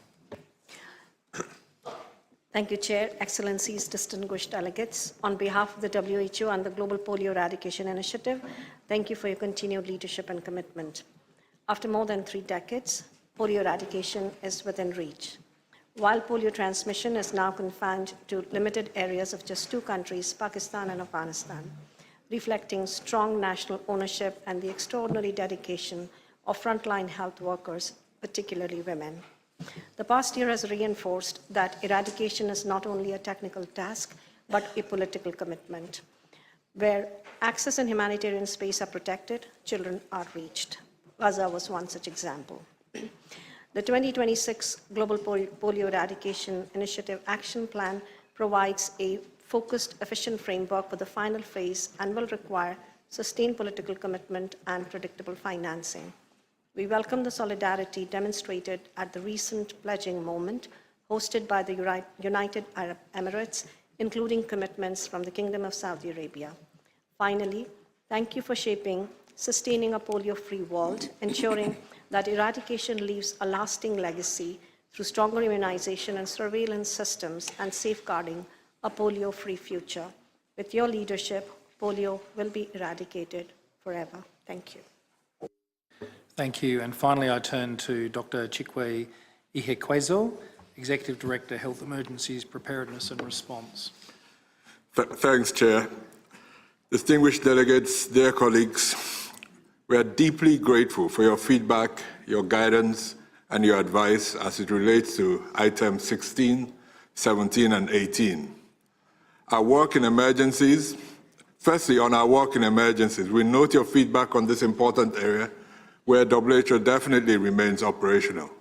Your feedback on your own progress, developing your own competencies, confirms an evolving landscape where, with more governments building your own capabilities and institutions to manage your own health security, as we heard from Panama and DRC. As our member states grow, WHO's role will evolve to one that supports these developments. However, some of your comments also reflect that this development is not even, and there are still huge gaps in national capacities. And these gaps continue to pose a threat to global health security and cannot be left to chance. Given these circumstances, your comments show that the global intelligence, surveillance, alert, and response capacities that we manage on your behalf are still extremely important and will need to be protected. On public health and social measures, we note your guidance to increase the evidence base for PHSM. We will continue to work on this task, including the new opportunities that technology and AI provide. Working with national public health agencies and our collaborating centers, including the one in Norway. Thank you very much. On the Global Health and Peace Initiative, we note your comments and we will continue to emphasize the mutually reinforcing intersection between health and peace. We will use our resources to continue driving advocacy on this important topic, especially of seeing health as a vector for peace, as described by the distinguished delegates from Switzerland, Lebanon, and Poland. On your specific recommendations, given the limited time available for this response, we have taken note of all of them, both internal and external, and will address them through appropriate mechanisms over the next few months. From your comments, it is clear that deep challenges remain. Our collective work is still underfunded. For example, as you heard, your contingency fund for emergencies has dropped to critical levels. We have a collective choice to make, and I hope that your choice will be to support and fund our work on emergency preparedness and response for both infectious and humanitarian threats. Chair, thank you, and back to you. Thank you for that. There's no more comments from the Secretariat. At the moment, I see no more requests for the floor. May I take the board as ready to note the reports contained in document EB 158/20, EB 158/21, EB 158/22, and EB 158/23. I see no objection. The reports are noted. Thank you. This concludes the board's consideration of items 16, 17, 18 and 19. Let us now turn to the next item. We shall now consider item 20, implementation of resolution WHA 75.11 from 2022. The relevant report is contained in document EB 158/24. The board is invited to note the report. The floor is now open for discussion. First, as usual, from EB members, before we move to member states who are not members of the Executive Board.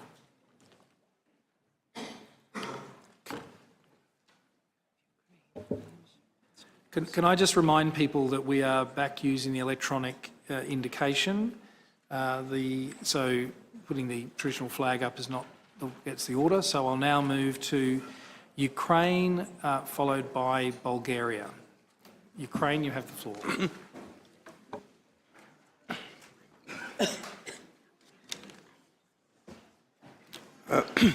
Dear colleagues, I would like to thank WHO DG Dr. Tedros for the report before us. In 2025, WHO coordinated 134 health partners, reaching 1.3 million people and supporting 1,300 health facilities across Ukraine, helping keep clinics open, medicines delivered, ambulances moving, and patients treated under fire. But we must speak plainly. What Ukraine is facing is not abstract war damage. Russia is systematically attacking healthcare and the civilian lifelines. It depends on electricity, heating, and water. Weaponizing winter to make cities go dark, hospitals fail, and civilians suffer. This is not collateral damage. It is a state policy of terror. But hospitals are not target, and a maternity ward is not a battlefield. As of January 2026, more than 2,500 attacks on healthcare have been verified in Ukraine. Recent WHO-verified incidents confirm the systematic nature of this violence, with health workers and patients killed and injured even in recent weeks. These facts underline the urgent need for stronger international action to protect healthcare during Russia's ongoing aggression. As the DG report includes data as of 2025, Ukraine would like to request the Secretariat to prepare an updated implementation report on resolution WHA 75.11 for the forthcoming World Health Assembly 79, as well as to organize a member state briefing on this issue before World Health Assembly. We'll also appreciate the Secretariat's continuing assessment of regional and wider than regional health impact of the Russia Federation aggression against Ukraine, with a view to reflecting its findings in the updating documents. To conclude, I thank WHO, in particular the WHO team in Ukraine, for standing with Ukrainians and delivering assistance where it's most needed. I also thank all international partners for their solidarity and support. Together we are strengthening health resilience and saving lives. Thank you. I give the floor to Bulgaria, followed by Comoros.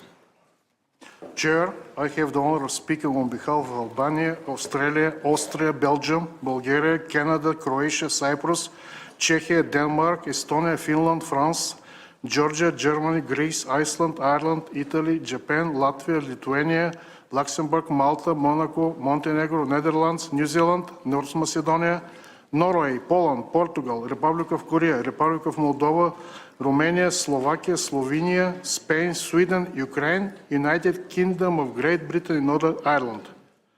It has been almost 4 years since Russia launched its full-scale, illegal, unprovoked, and unjustified war of aggression against Ukraine. While Ukraine continues to tirelessly work for peace, Russia continues its aggression and is even intensifying its deliberate attacks on the civilian population and infrastructure, violating international law. We commend WHO's efforts in maintaining and strengthening the health system in Ukraine under these extremely challenging and dangerous circumstances. We also commend WHO Euro for the delivery of much-needed support and the response to national health needs. We condemn all Russia's attacks on healthcare facilities and personnel and grave humanitarian impact of Russia's ongoing strikes against Ukraine's critical infrastructure. As outlined in the DG's report, more than 50,000 civilian casualties have been reported in Ukraine since the beginning of the Russian war of aggression against Ukraine. This has placed high demand on WHO's work in Ukraine and across the region. We also appreciate the assistance given to the countries neighboring Ukraine and refugee hosting communities.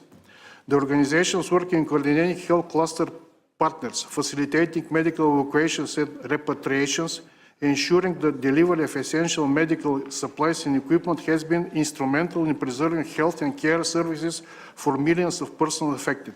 Support to maintain routine immunization programs, ensure access to mental health and rehabilitation services, and strengthen infectious disease surveillance systems remains essential. We remain committed to supporting WHO's effort in Ukraine and call for sustained international support to ensure adequate funding for WHO's emergency operations. We will continue to contribute through financial and in-kind contributions, technical expertise, and diplomatic support, as well as humanitarian assistance for civilians affected by Russia's war of aggression against Ukraine. We reaffirm our continued and unwavering support for Ukraine's independence, sovereignty, and territorial integrity within its internationally recognized borders.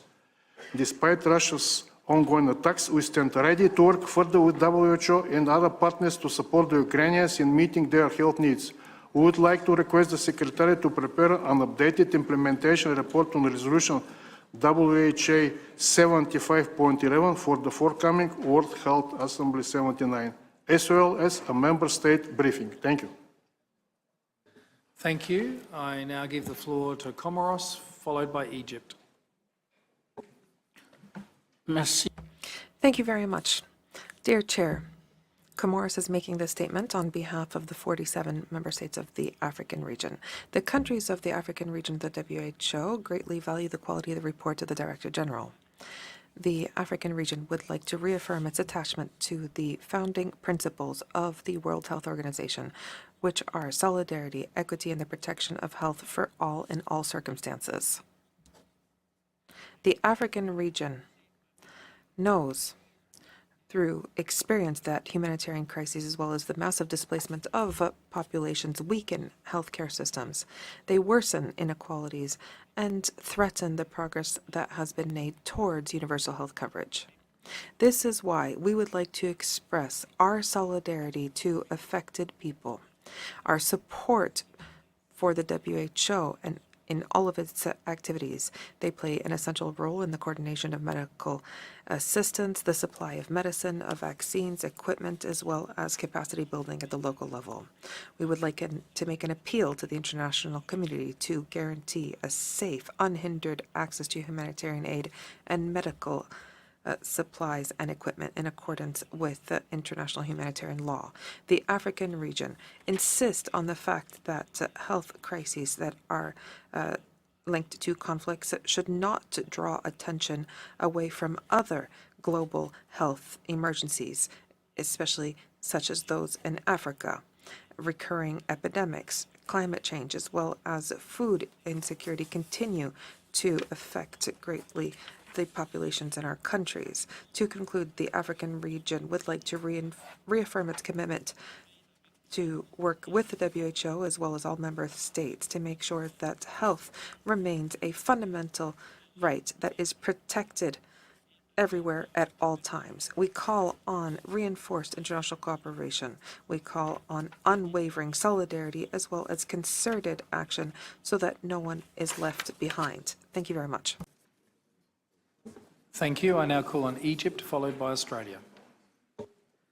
السيد الرئيس أتشرف بأن ألقي هذا البيان الخاص Dear Mr. Chair, I have the honor of making this statement regarding the item on the IOC as well as its member states. The Islamic Cooperation Organization would like to insist on the role of the WHO as a specialized agency that is in charge of health.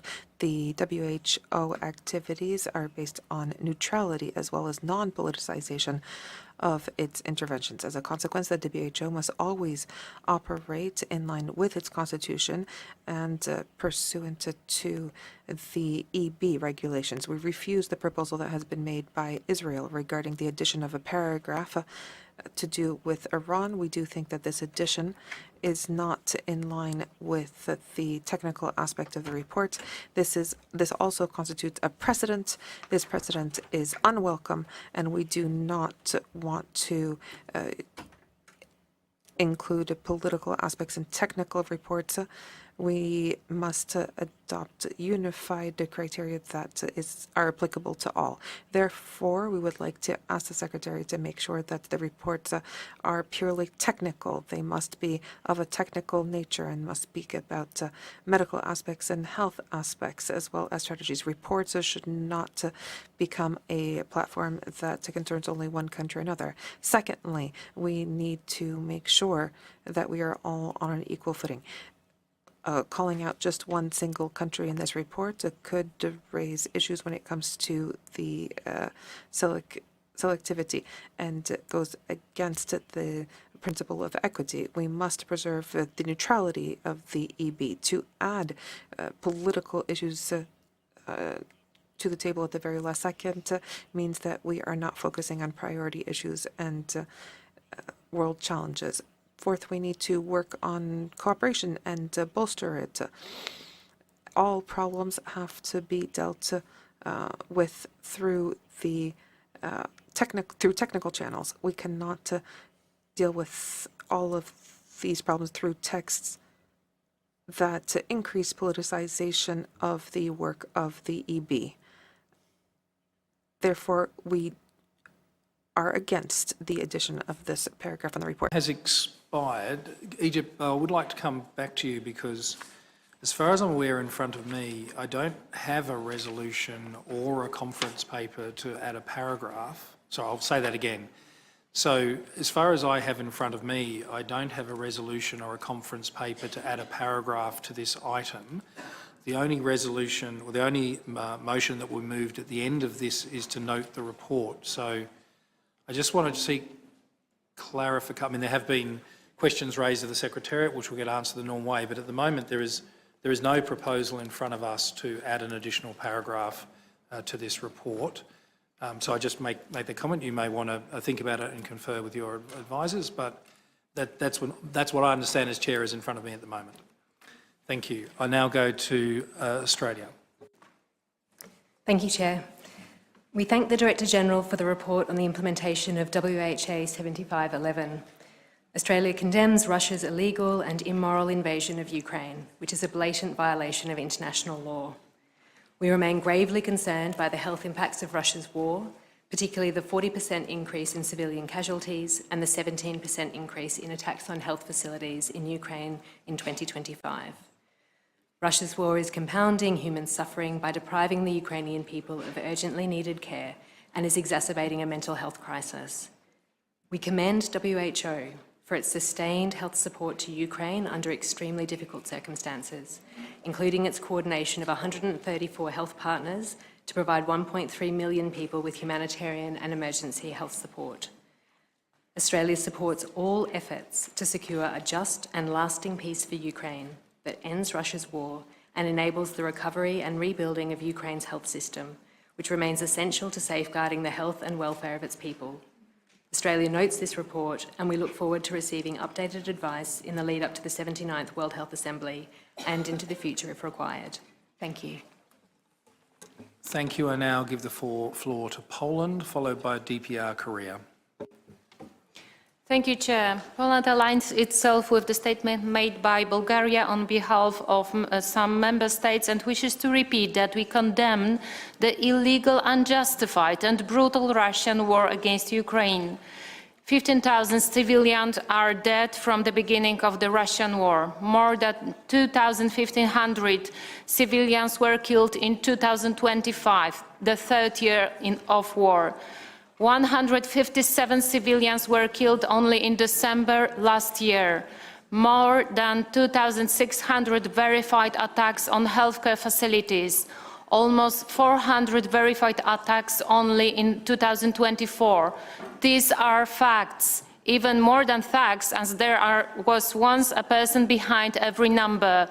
For almost 4 years, Russia has been violating the international humanitarian law, acting against all the values the modern world is attached to, killing people, attacking healthcare facilities and infrastructure, and devastating all our efforts to build a safer world where people can live a healthy life. We thank the DG for the report, and we appreciate all work WHO has been doing in Ukraine and neighboring countries, including Poland. We thank WHO team in Kiev for their outstanding dedication. We pay respect to all who work in the theater of war and support Ukrainian people in accessing to healthcare, which they have been deprived in the result of Russian attacks.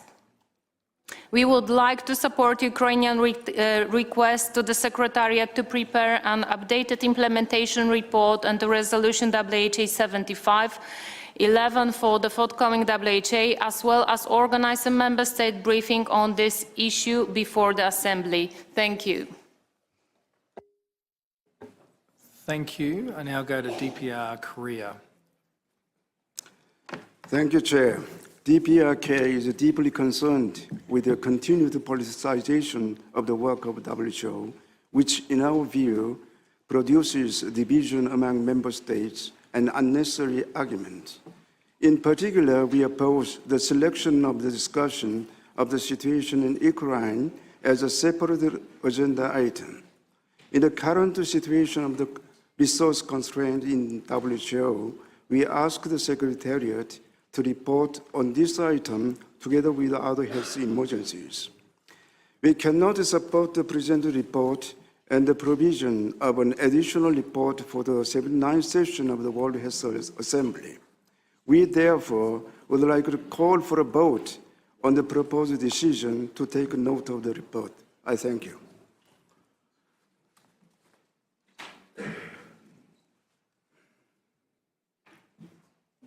Before I proceed further, because other member states will need to reflect on that request, I may just ask legal counsel to inform the committee of what the consequences of noting a report is. In particular, whether noting a report is tacit endorsement of the report or the content of the report, or is more merely neutral and acknowledges that this committee has received and had access to the report. So I might just go to Mr. Walton to advise the committees and everyone in the room so that we're all aware of what the consequences of noting a report are, because other member states may wish to think about that as other interventions come through. Derek, you have the floor. Thank you. Well, I think you sort of answered the question in your introduction, but let me sort of put it on record, as it were. Yeah, the practice in both the Executive Board and the Health Assembly is to note the Secretariat reports when there is a report before it on an item that is being discussed. This is separate from any decision or resolution that may be may be proposed or adopted in respect of that item. This is simply an administrative step of noting the report that has been submitted by the Secretariat. So it's not really a separate decision, it is simply a noting by the board of the Secretariat's report. And it is important to understand what we mean when we say we note the report, because noting the report does not indicate any level of approval or disapproval. It is deliberately a neutral term which simply, as it says, takes note that there is a report from the Secretariat. So basically you're saying we've done our homework. We've given you the report that we are obliged to give you, and you neither approve nor disapprove of it, you simply take note of it. If you want to do more, if you want a decision or a resolution that actually does something, then you would propose a decision or a resolution that does something. Thank you. Can I ask one follow-up question? If there were such a vote and the board decided not to note the report, would that just be recorded in the record? What would the practical consequence of that be? So it is possible, and we have done it before, we have voted on the question as to whether to note the report. I gave you very similar advice that you've just heard, but we did proceed to conduct a vote on whether to note a Secretariat report. If a vote were held, an outcome would be recorded, and if the vote were positive, then the report would be noted. And if the vote were against, then there would be no record in the report that the Secretariat's report had been noted. The fact of the decision-making process would, however, be recorded. I'm going to go to other speakers, but in light of that, I would request that the DPR Korea consider whether they retain their request to have a vote to note the report. I will come back to you when you are ready. I will now ask Canada, followed by Japan as the first EB member on the list, followed by Haiti. Bulgaria. Thank you, Chair. Let me echo the statement made by Bulgaria. Japan highly appreciates WHO's work in implementing WHO 75/11 and support a request from Ukraine for the Secretariat to prepare an updated implementation report on Resolution WHO 75/11 for the forthcoming WHO 79th, as well as to organize a member state briefing on this issue before WHA. Russia's ongoing aggression against Ukraine is an outrageous act that shakes the very foundation of the international order. It is important that all nations, through the unity of the international community, engage in diplomatic efforts to bring an end to the long-standing hostilities and achieve a just and lasting peace in Ukraine. Japan also condemns Russia's attacks on healthcare facilities and healthcare workers, and is deeply concerned that Ukraine is facing difficulties in ensuring an adequate healthcare environment. Japan will continue to support the Ukrainian government in its efforts to protect the health of its people from threat to public health. I thank you, Chair.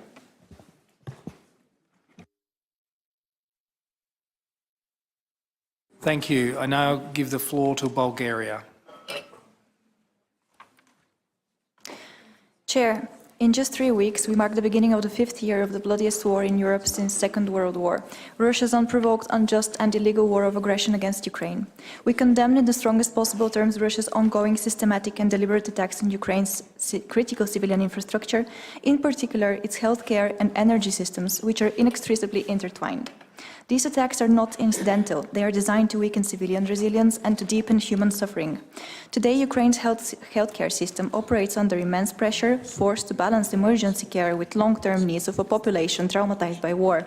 Millions have been displaced. Children have been separated from their families. Elderly persons have been cut off their chronic care, while access to essential healthcare services has been severely impeded.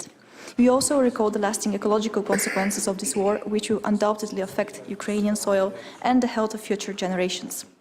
Bulgaria has always stood firmly with Ukraine, providing consistent political support, humanitarian relief, and vital military and material assistance. We have opened our hearts and our homes by offering psychological rehabilitation, medical care, and educational support to Ukrainian children and those who have suffered trauma as a result of Russia's war.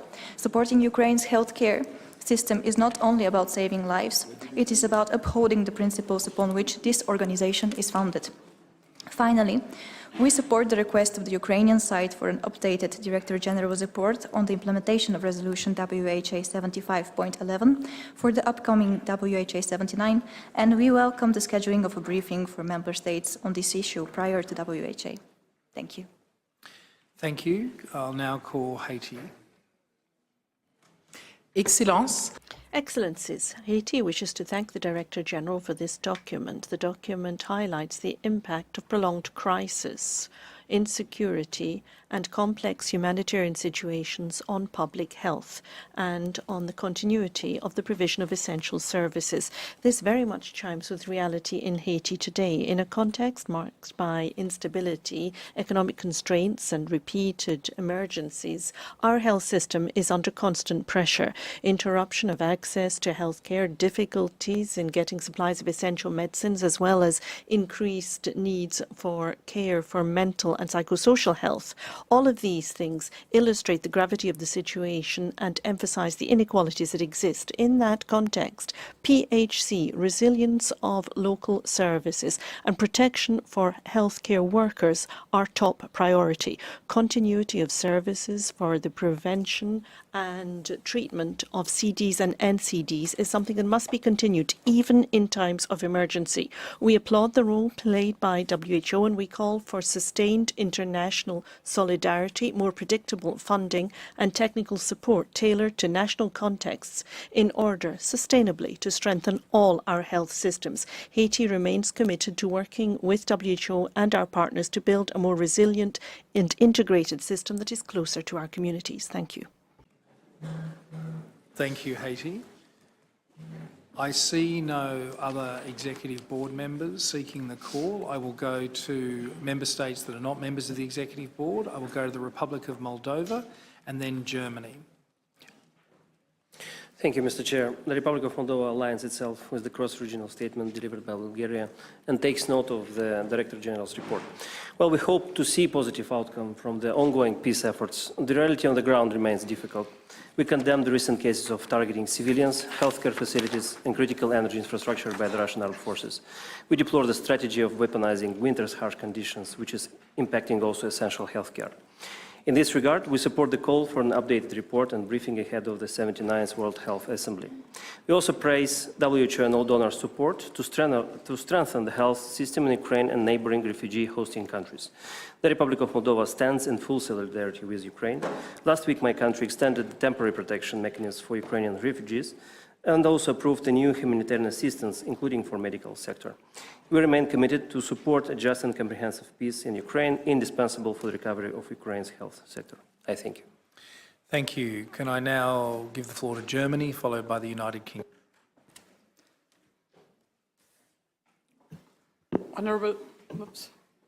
Honourable Chair, Germany aligns itself with the statement of the European Union member states and like-minded.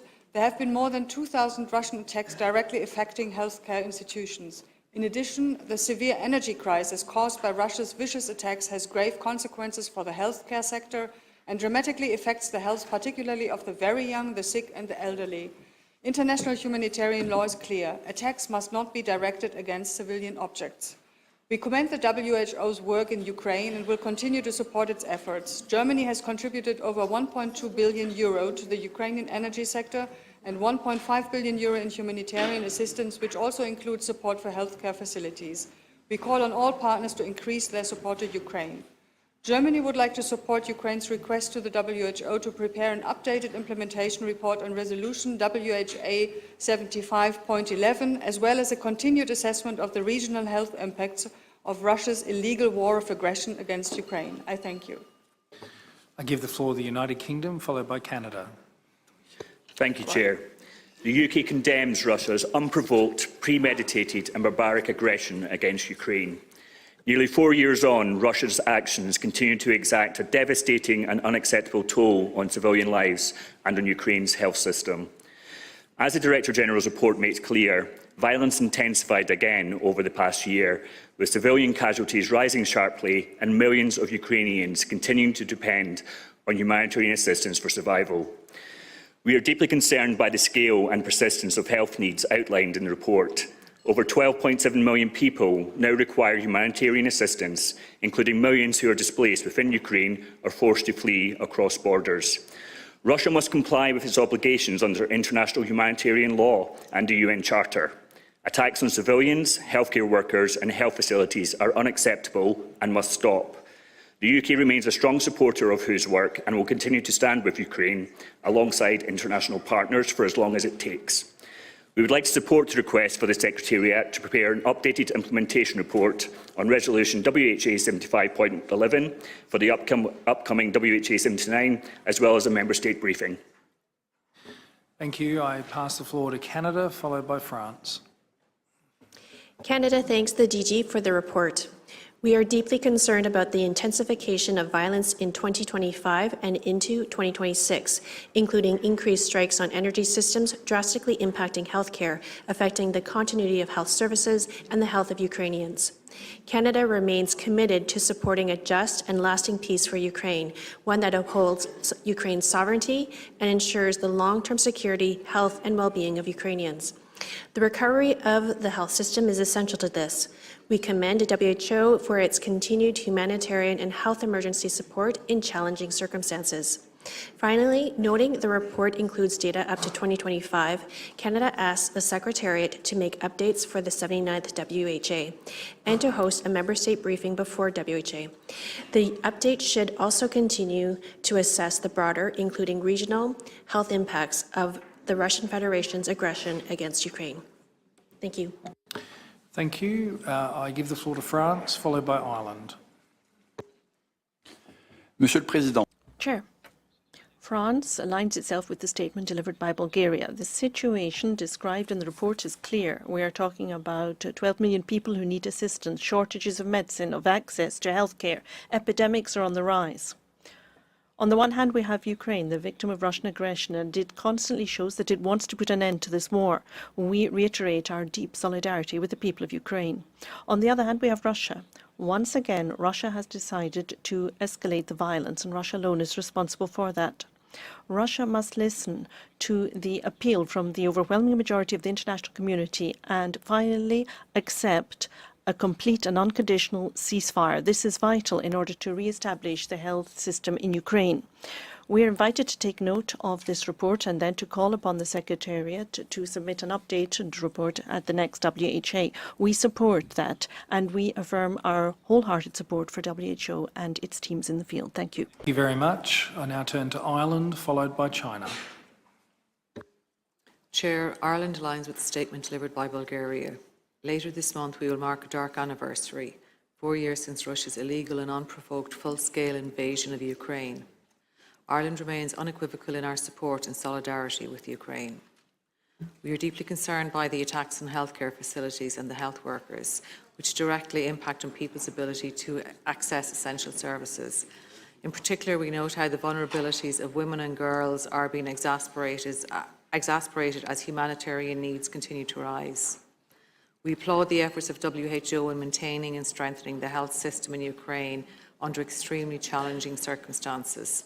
Their work in ensuring the delivery of essential medical supplies and equipment and facilitating medical evacuations has been instrumental in preserving health and care services for those affected by the unjustified war.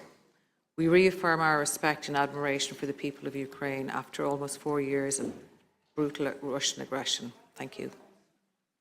Thank you. I give the floor to China, followed by Iran. Thank you, Mr. Chairperson. The protracted and complex crisis in Ukraine serves the interest of no one. China has been promoting talks for peace and supporting all attempts leading to peace. We hope that the international community will join efforts to promote an early political settlement of the crisis. Furthermore, China has consistently played its constructive role in its own way to alleviate the humanitarian crisis caused by the conflicts. We oppose the use of the crisis as a pretext to impose unilateral illegal sanctions and go after normal trade and economic exchanges and humanitarian assistance. China also took note of the report as well as the work conducted by WHO in humanitarian crisis settings. At the same time, China always believes that health issues are technical and professional in nature and is against their politicization. We hope that WHO will focus on its core mandate rather than report must take into account the legitimate concerns of all parties and ensure a balanced and objective text, refrain from introducing controversial items and political narratives that impact the normal technical work. Thank you, Mr. Chair. Thank you very much. I give the floor to Iran. Thank you, Mr. Chair. My delegation maintains the position that the work of the WHO and its relevant agenda items remain technical. And while I have the floor, in the meantime, Mr. Chairman, through you, I would like ask and seek clarification or explanation from the legal regarding the statement delivered by distinguished delegates of Egypt on behalf of the OIC 57 member states regarding the request offered by an EB member to include paragraph regarding Iran in the report on the agenda item 16. I thank you. Sorry, so the agenda item was closed on 16. The report was noted.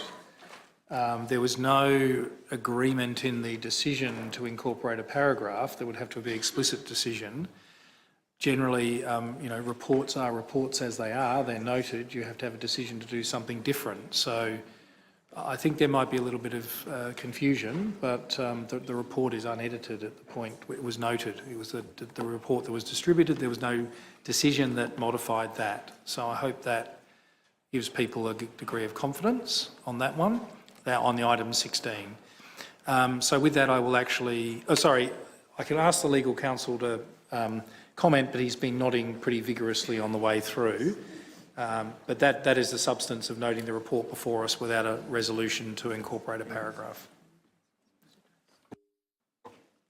Thank you. I think there's a question as to relevance. We're currently on a different agenda item, so it's we have closed that agenda item, but in order to respond to the question posed by the chair, my understanding is that the matter that was raised during the debate was addressed by the Secretariat in the response, and the decision on the item which was taken before it was closed was taken with that in mind. So I think certainly under this agenda item we can't consider that item, and that item is now closed. Thank you. I'll now go to Ukraine on this agenda item 20, implementation of resolution WHA 7511/2022. Ukraine, you have the floor. Ukraine would like to express its clear disagreement with the request made by the Democratic People's Republic of Korea to proceed with the vote on the report concerning the implementation of resolution WHA 75.11. The Director General has a clear mandate from the World Health Assembly to report on the implementation of resolution WHA 75.11. The Executive Board doesn't have the authority to overturn reporting requirements established by the Health Assembly. The report presented today documents a critical deterioration of the situation, noting a 40% increase in civilian casualties and 17% increase in verified attacks on health care in 2025. This is not a general emergency, but the specific consequences of aggression by one member state against another, requiring distinct monitoring. Thank you. DPR Korea, can I just indicate, and I note the indication from the delegate from Ukraine, I was going to come back to you to ask the question whether you would like to insist on the vote. I was going to leave that after the Secretariat and the non-state actor was speaking, but I'm happy for you to intervene now if you want. Really what I'm checking with you is whether you would still wish to request a vote. I would indicate to you that if you wish to have a vote, my view as chair is we would put it to a vote. My view is that in this body we should seek wherever possible to reach consensus on items, but there will be some items on our agenda that the nature of the item is meaning that people will not move to a consensus. And so we have to form a judgment. I have to form a judgment informed by the committee and the views of the board and other member states. I have to form a judgment whether it is fruitful to try and reach a consensus given the other priorities within the committee. So I would put it back to you and ask if you still request a vote. We've already had comment from legal counsel. The consequences of vote on noting a report, it's a matter for you, but it is not as extreme as, for example, a motion that has positive actions. But I'll give you the floor to see if you wish to still request a vote. Thank you, Chair, for giving me the floor again. We have called for voting on this issue because we cannot go through the presented report with consensus. If the rules of the procedure of the EB accommodate our proposal, we still insist on voting. Thank you. I know that, and legal counsel may want to comment, so I'm happy to do that. I'm not doing that. The report would still be transmitted to the WHA. It would just be reported with a recognition that there was a vote, whatever way that vote went, on the question of whether it should be noted. Yes, the Secretariat has an obligation to provide a report for every item on the WHA's agenda, so we would submit a report which would be an updated version of the report that you currently have before you. Okay, with that, from a procedural point of view, my intention here, sorry, I've got the Russian Federation. I'll take the Russian Federation, and I would really hope that we potentially could, depending on what the Russian Federation say, move to a situation of getting the response from the Secretariat. We will then move, in the normal ways we would sum up. In that summing up, I would normally say we note the report, but I've now signalled that I'm prepared to have a vote. If at all possible, we could conclude that before the end of today. I think that would be helpful for the management of the meeting agenda. And then we can move on to the next item probably tomorrow.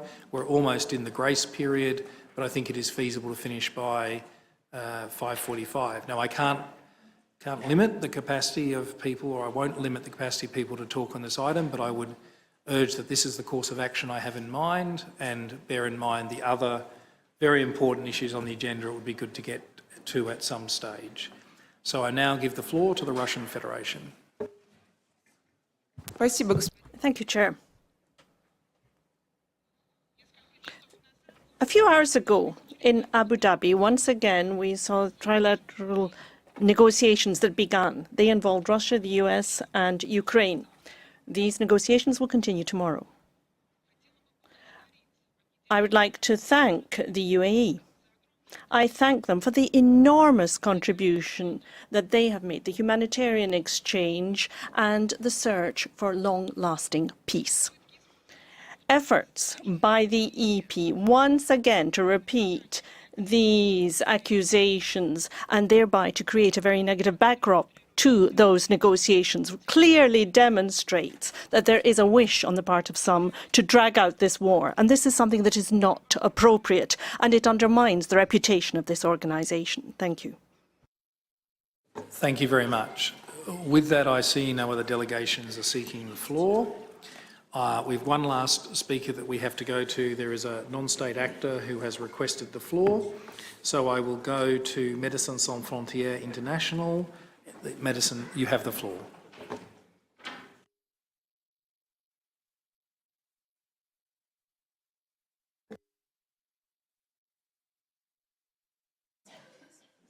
Thank you, Chair.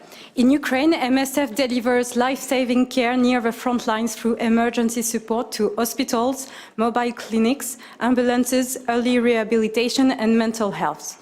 Drones, missiles, artillery, and aerial bombs continue killing and injuring patients and staff, damaging medical facilities and preventing people from reaching health care. Attacks on energy infrastructure, even far from the front line, severely impact heating and water in hospitals and leave emergency services relying on generators that can fail. Facilities are desperately understaffed. Vulnerable people are suffering from hypothermia, and mental health needs are increasing because of a lack of heating in extreme cold temperatures.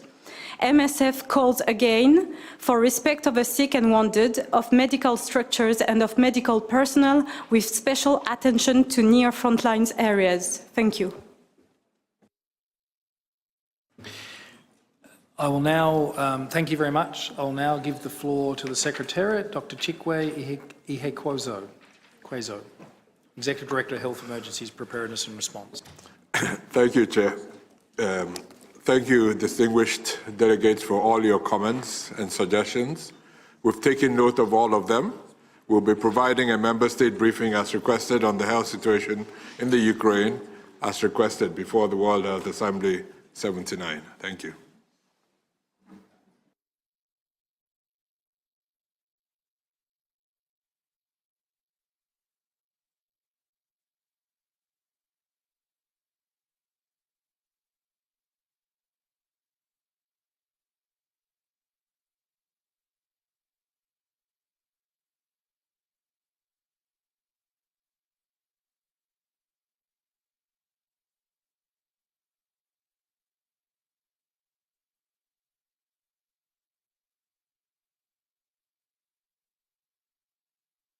All right. Is he finished speaking? Yes.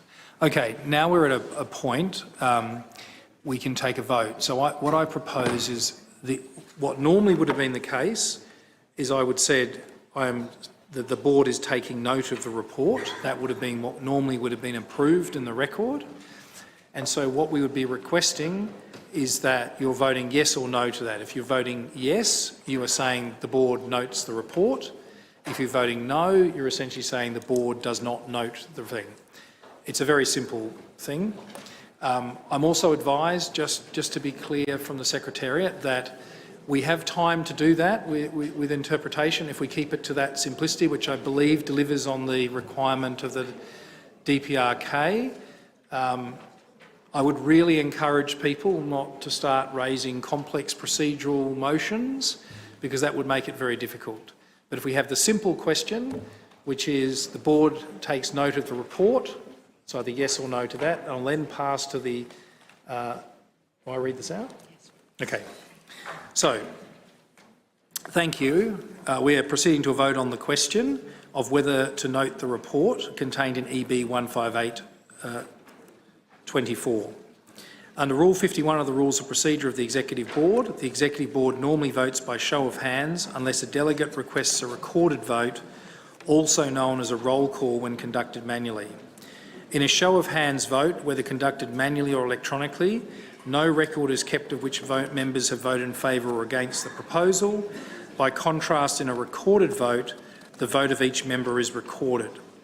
In accordance with the decision taken by the board, the vote will be conducted electronically. In this case, again, an electronic show of hands vote. Are there any questions?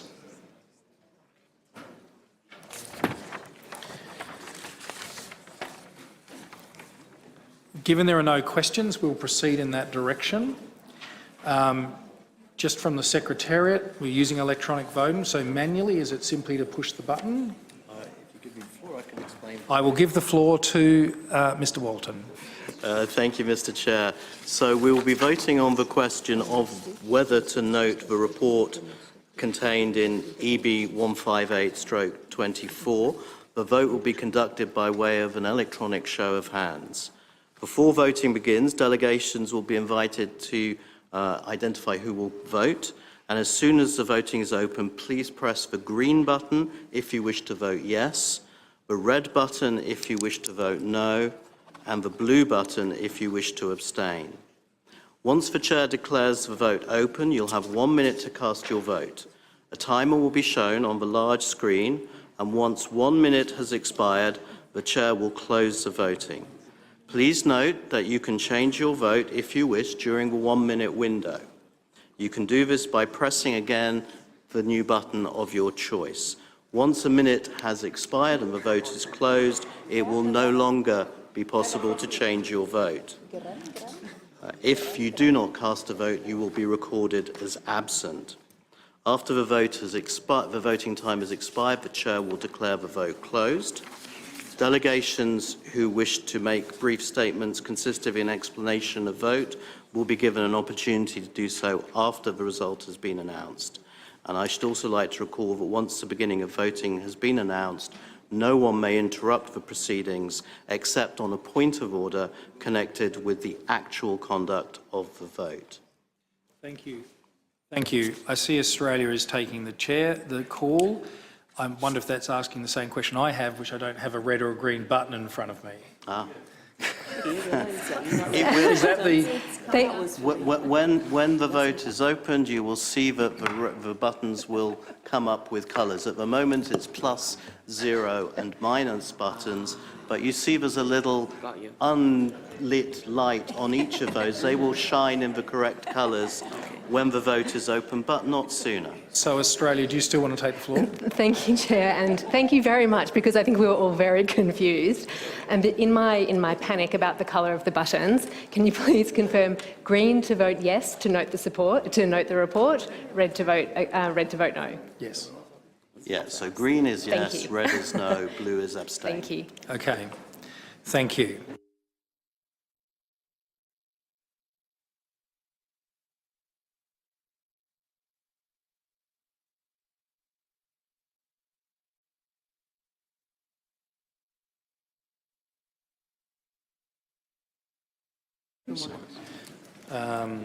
So I think the vote will conduct. Before the voting begins, delegations were invited to vote on which of their members will cast the vote for the delegation. 4. Thank you, Legal Counsel. There appears to be no questions. We shall proceed as set out by the Legal Counsel. It is so decided. Sorry, do I bang it? Don't worry. Before we do so, let me remind you that once voting has begun, no delegate may interrupt the voting except on a point of order in connection with the actual conduct of voting. Please ensure that any concern relating to the conduct of voting is raised to a point of order before the result of the vote is announced. As indicated by the Legal Counsel, delegations are invited to press the button of their choice on the screen in front of them to cast their votes. I therefore declare that voting is opened. Secretariat, please activate the timer. So the question for those, remember, is the board notes the report. If you push the green button, you are noting the report. If you push the red button, you're saying you do not wish to note the report. So, can we just check that the IT is ready with that? Yep. This is 30 seconds to cast the vote. So voting is open. Voting is now open. Please vote. I assume I don't vote and I have a cast of vote.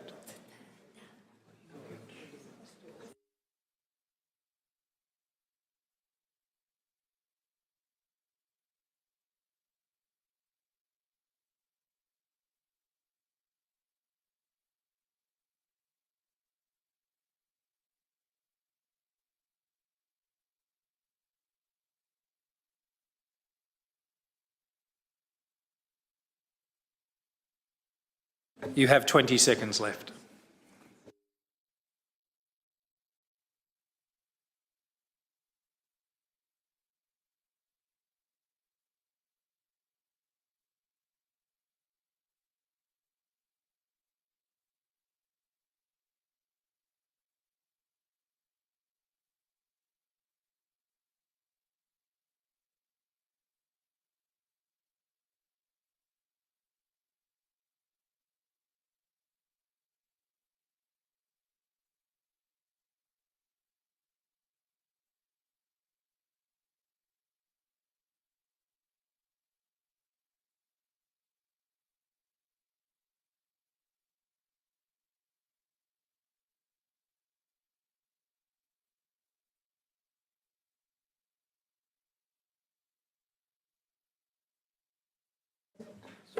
I declare the voting is closed. The The results have been generated. The result of the vote is as follows. Number of members entitled to vote, 34. Number of members absent, 3. Number of votes in favour, 21. Number of abstentions, 8. Number of votes against, 2. The proposal is therefore adopted by 21 votes to 2 with 8 abstentions. I will now open the floor for any member state wishing to provide an explanation of the vote. I see no one seeking, Ukraine. Yes, thank you. I would like to express its sincere appreciation to the member states that supported taking note of the report on the implementation of Resolution WHI 75.11 concerning Ukraine. Your support upholds the authority of the World Health Assembly and reaffirms the Director General's clear mandate to report on the health consequences of the Russian Federation ongoing aggression against Ukraine, aggression supported by DPRK. It also demonstrates a shared commitment to transparency and accountability and the protection of health care in situation of armed conflicts. Thank you.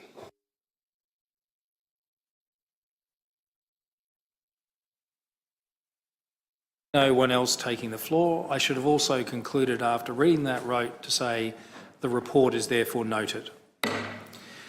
Seeing no other delegations wishing to take the floor and it being after our normal time to end, I finish item 20. So item 20 is closed. Sorry.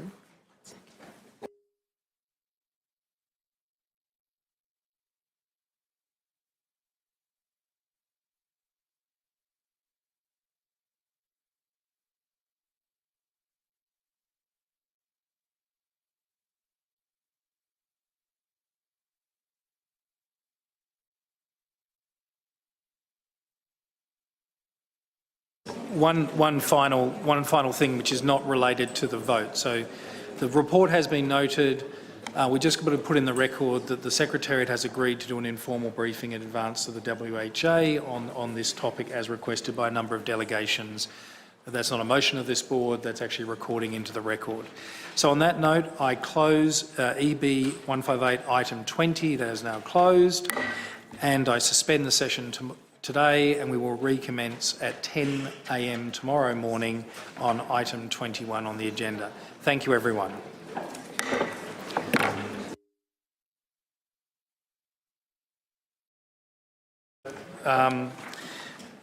That's meant to be done at the end of the session today, so I'm going to reopen the session just to have that right of reply. We have translation for another 5 minutes. I apologise, the vote came out.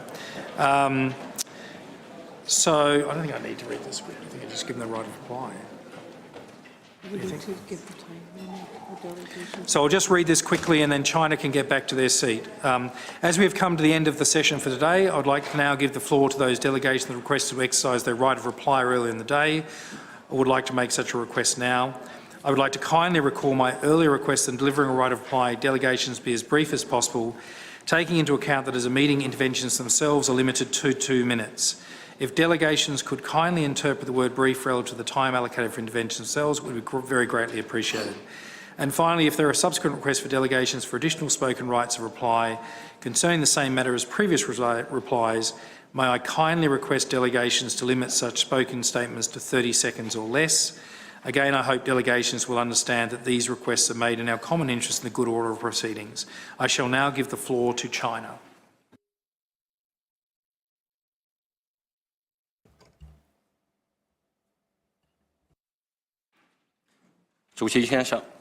Mr. Chair, the relevant UNGA and WHO resolutions have long affirmed that Taiwan is an integral part of China's territory. Under the premise of the One China principle, experts from Taiwan region of China have long participated meaningfully in the technical activities of the WHO. The argument about gaps in the international pandemic prevention system is utterly baseless. Japan once stole and colonized Taiwan from China for long, launched a war of aggression against China, and has yet to reflect on its crimes as a result of the war, which entitles it to discuss China's health issues. Japanese leaders have recently made erroneous remarks on Taiwan, flagrantly interfering in China's internal affairs, which China absolutely will not tolerate. China solemnly warns Japan that at no time does Taiwan region of China have anything to do with Japan's survival crisis. China urges Japan to immediately retract its erroneous remarks and refrain from straying further down the wrong path. I thank you, Chair. Thank you, and I recognise Japan, noting that 30 seconds is the limit for a reply to a right of reply. Japan. Thank you, Chair. My delegation exercises the right of reply to the statement made by the delegation of China. We wish to reaffirm the main points of our earlier statement. There should be no geographical vacuum in addressing the challenges of global health. Responding to infection diseases warrants coordinated efforts by all countries and regions, all of which are stakeholders. The China delegation has raised matters relating to history, among other issues. Japan's position on those assertions have been conveyed to the Chinese side through diplomatic channels. In any event, this executive board is a forum for the discussion of health issues, and those remarks are unrelated to the agenda item currently under consideration. I thank you.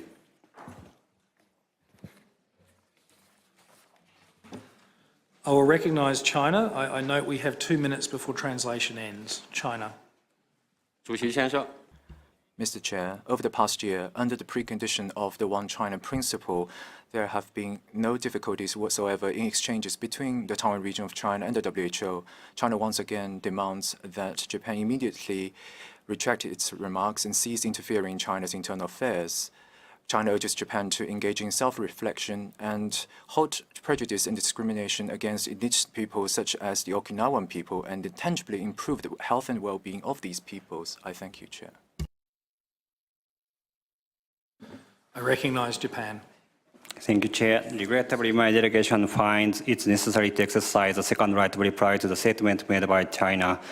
Allow me to restate the essence of our position. With a view to strengthening the global health architecture, the international community should be able to benefit from the experience of all partners. In this regard, we expect WHO to fulfill its leading and coordinating role. We wish to reiterate that this executive board is a forum for the discussion of health issues, and the renewed remarks by the Chinese delegation are related to the agenda item currently under consideration. I thank you. Ukraine, and I know we have 1 minute with translation. I want also use right of reply for delegation of North Korea. Dear colleagues, North Korea is not an observer it's an enabling Russian war by supplying munition and ballistic missiles that are being used against Ukraine and our civilians. UN sanctions monitors reported that the missile strike on Kharkiv on 2nd January 2024 involved a North Korea Hwasong-11 series missiles, and Ukraine has reported the use of a North Korea KN-23 in a lethal strike on a residential building in Kyiv on 24 April 2025. The multilateral sanction monitoring team also reported that North Korean supplies have helped Russia intensify attacks on Ukrainian cities and critical civilian infrastructure. We urge stronger interdiction through enforcement of sanctions and accountability for everyone fueling these attacks on civilians. Thank you. I recognise DPR Korea. I do remind you if translation is about to end. DPR Korea. Thank you, Chair. My delegation totally rejects the absurd statement made by Ukraine. The DPRK's involvement in the war was justifiable and it belongs to its sovereign rights. Furthermore, it fully confirms with the UN Charter and the purpose and principle of the Treaty on Comprehensive Strategic Partnership between DPRK and Russian Federation. Thank you. I see no other delegations seeking the floor for a right of reply. I thank the translators for their additional work and I thank the spirit of cooperation across the committee. The session is now closed.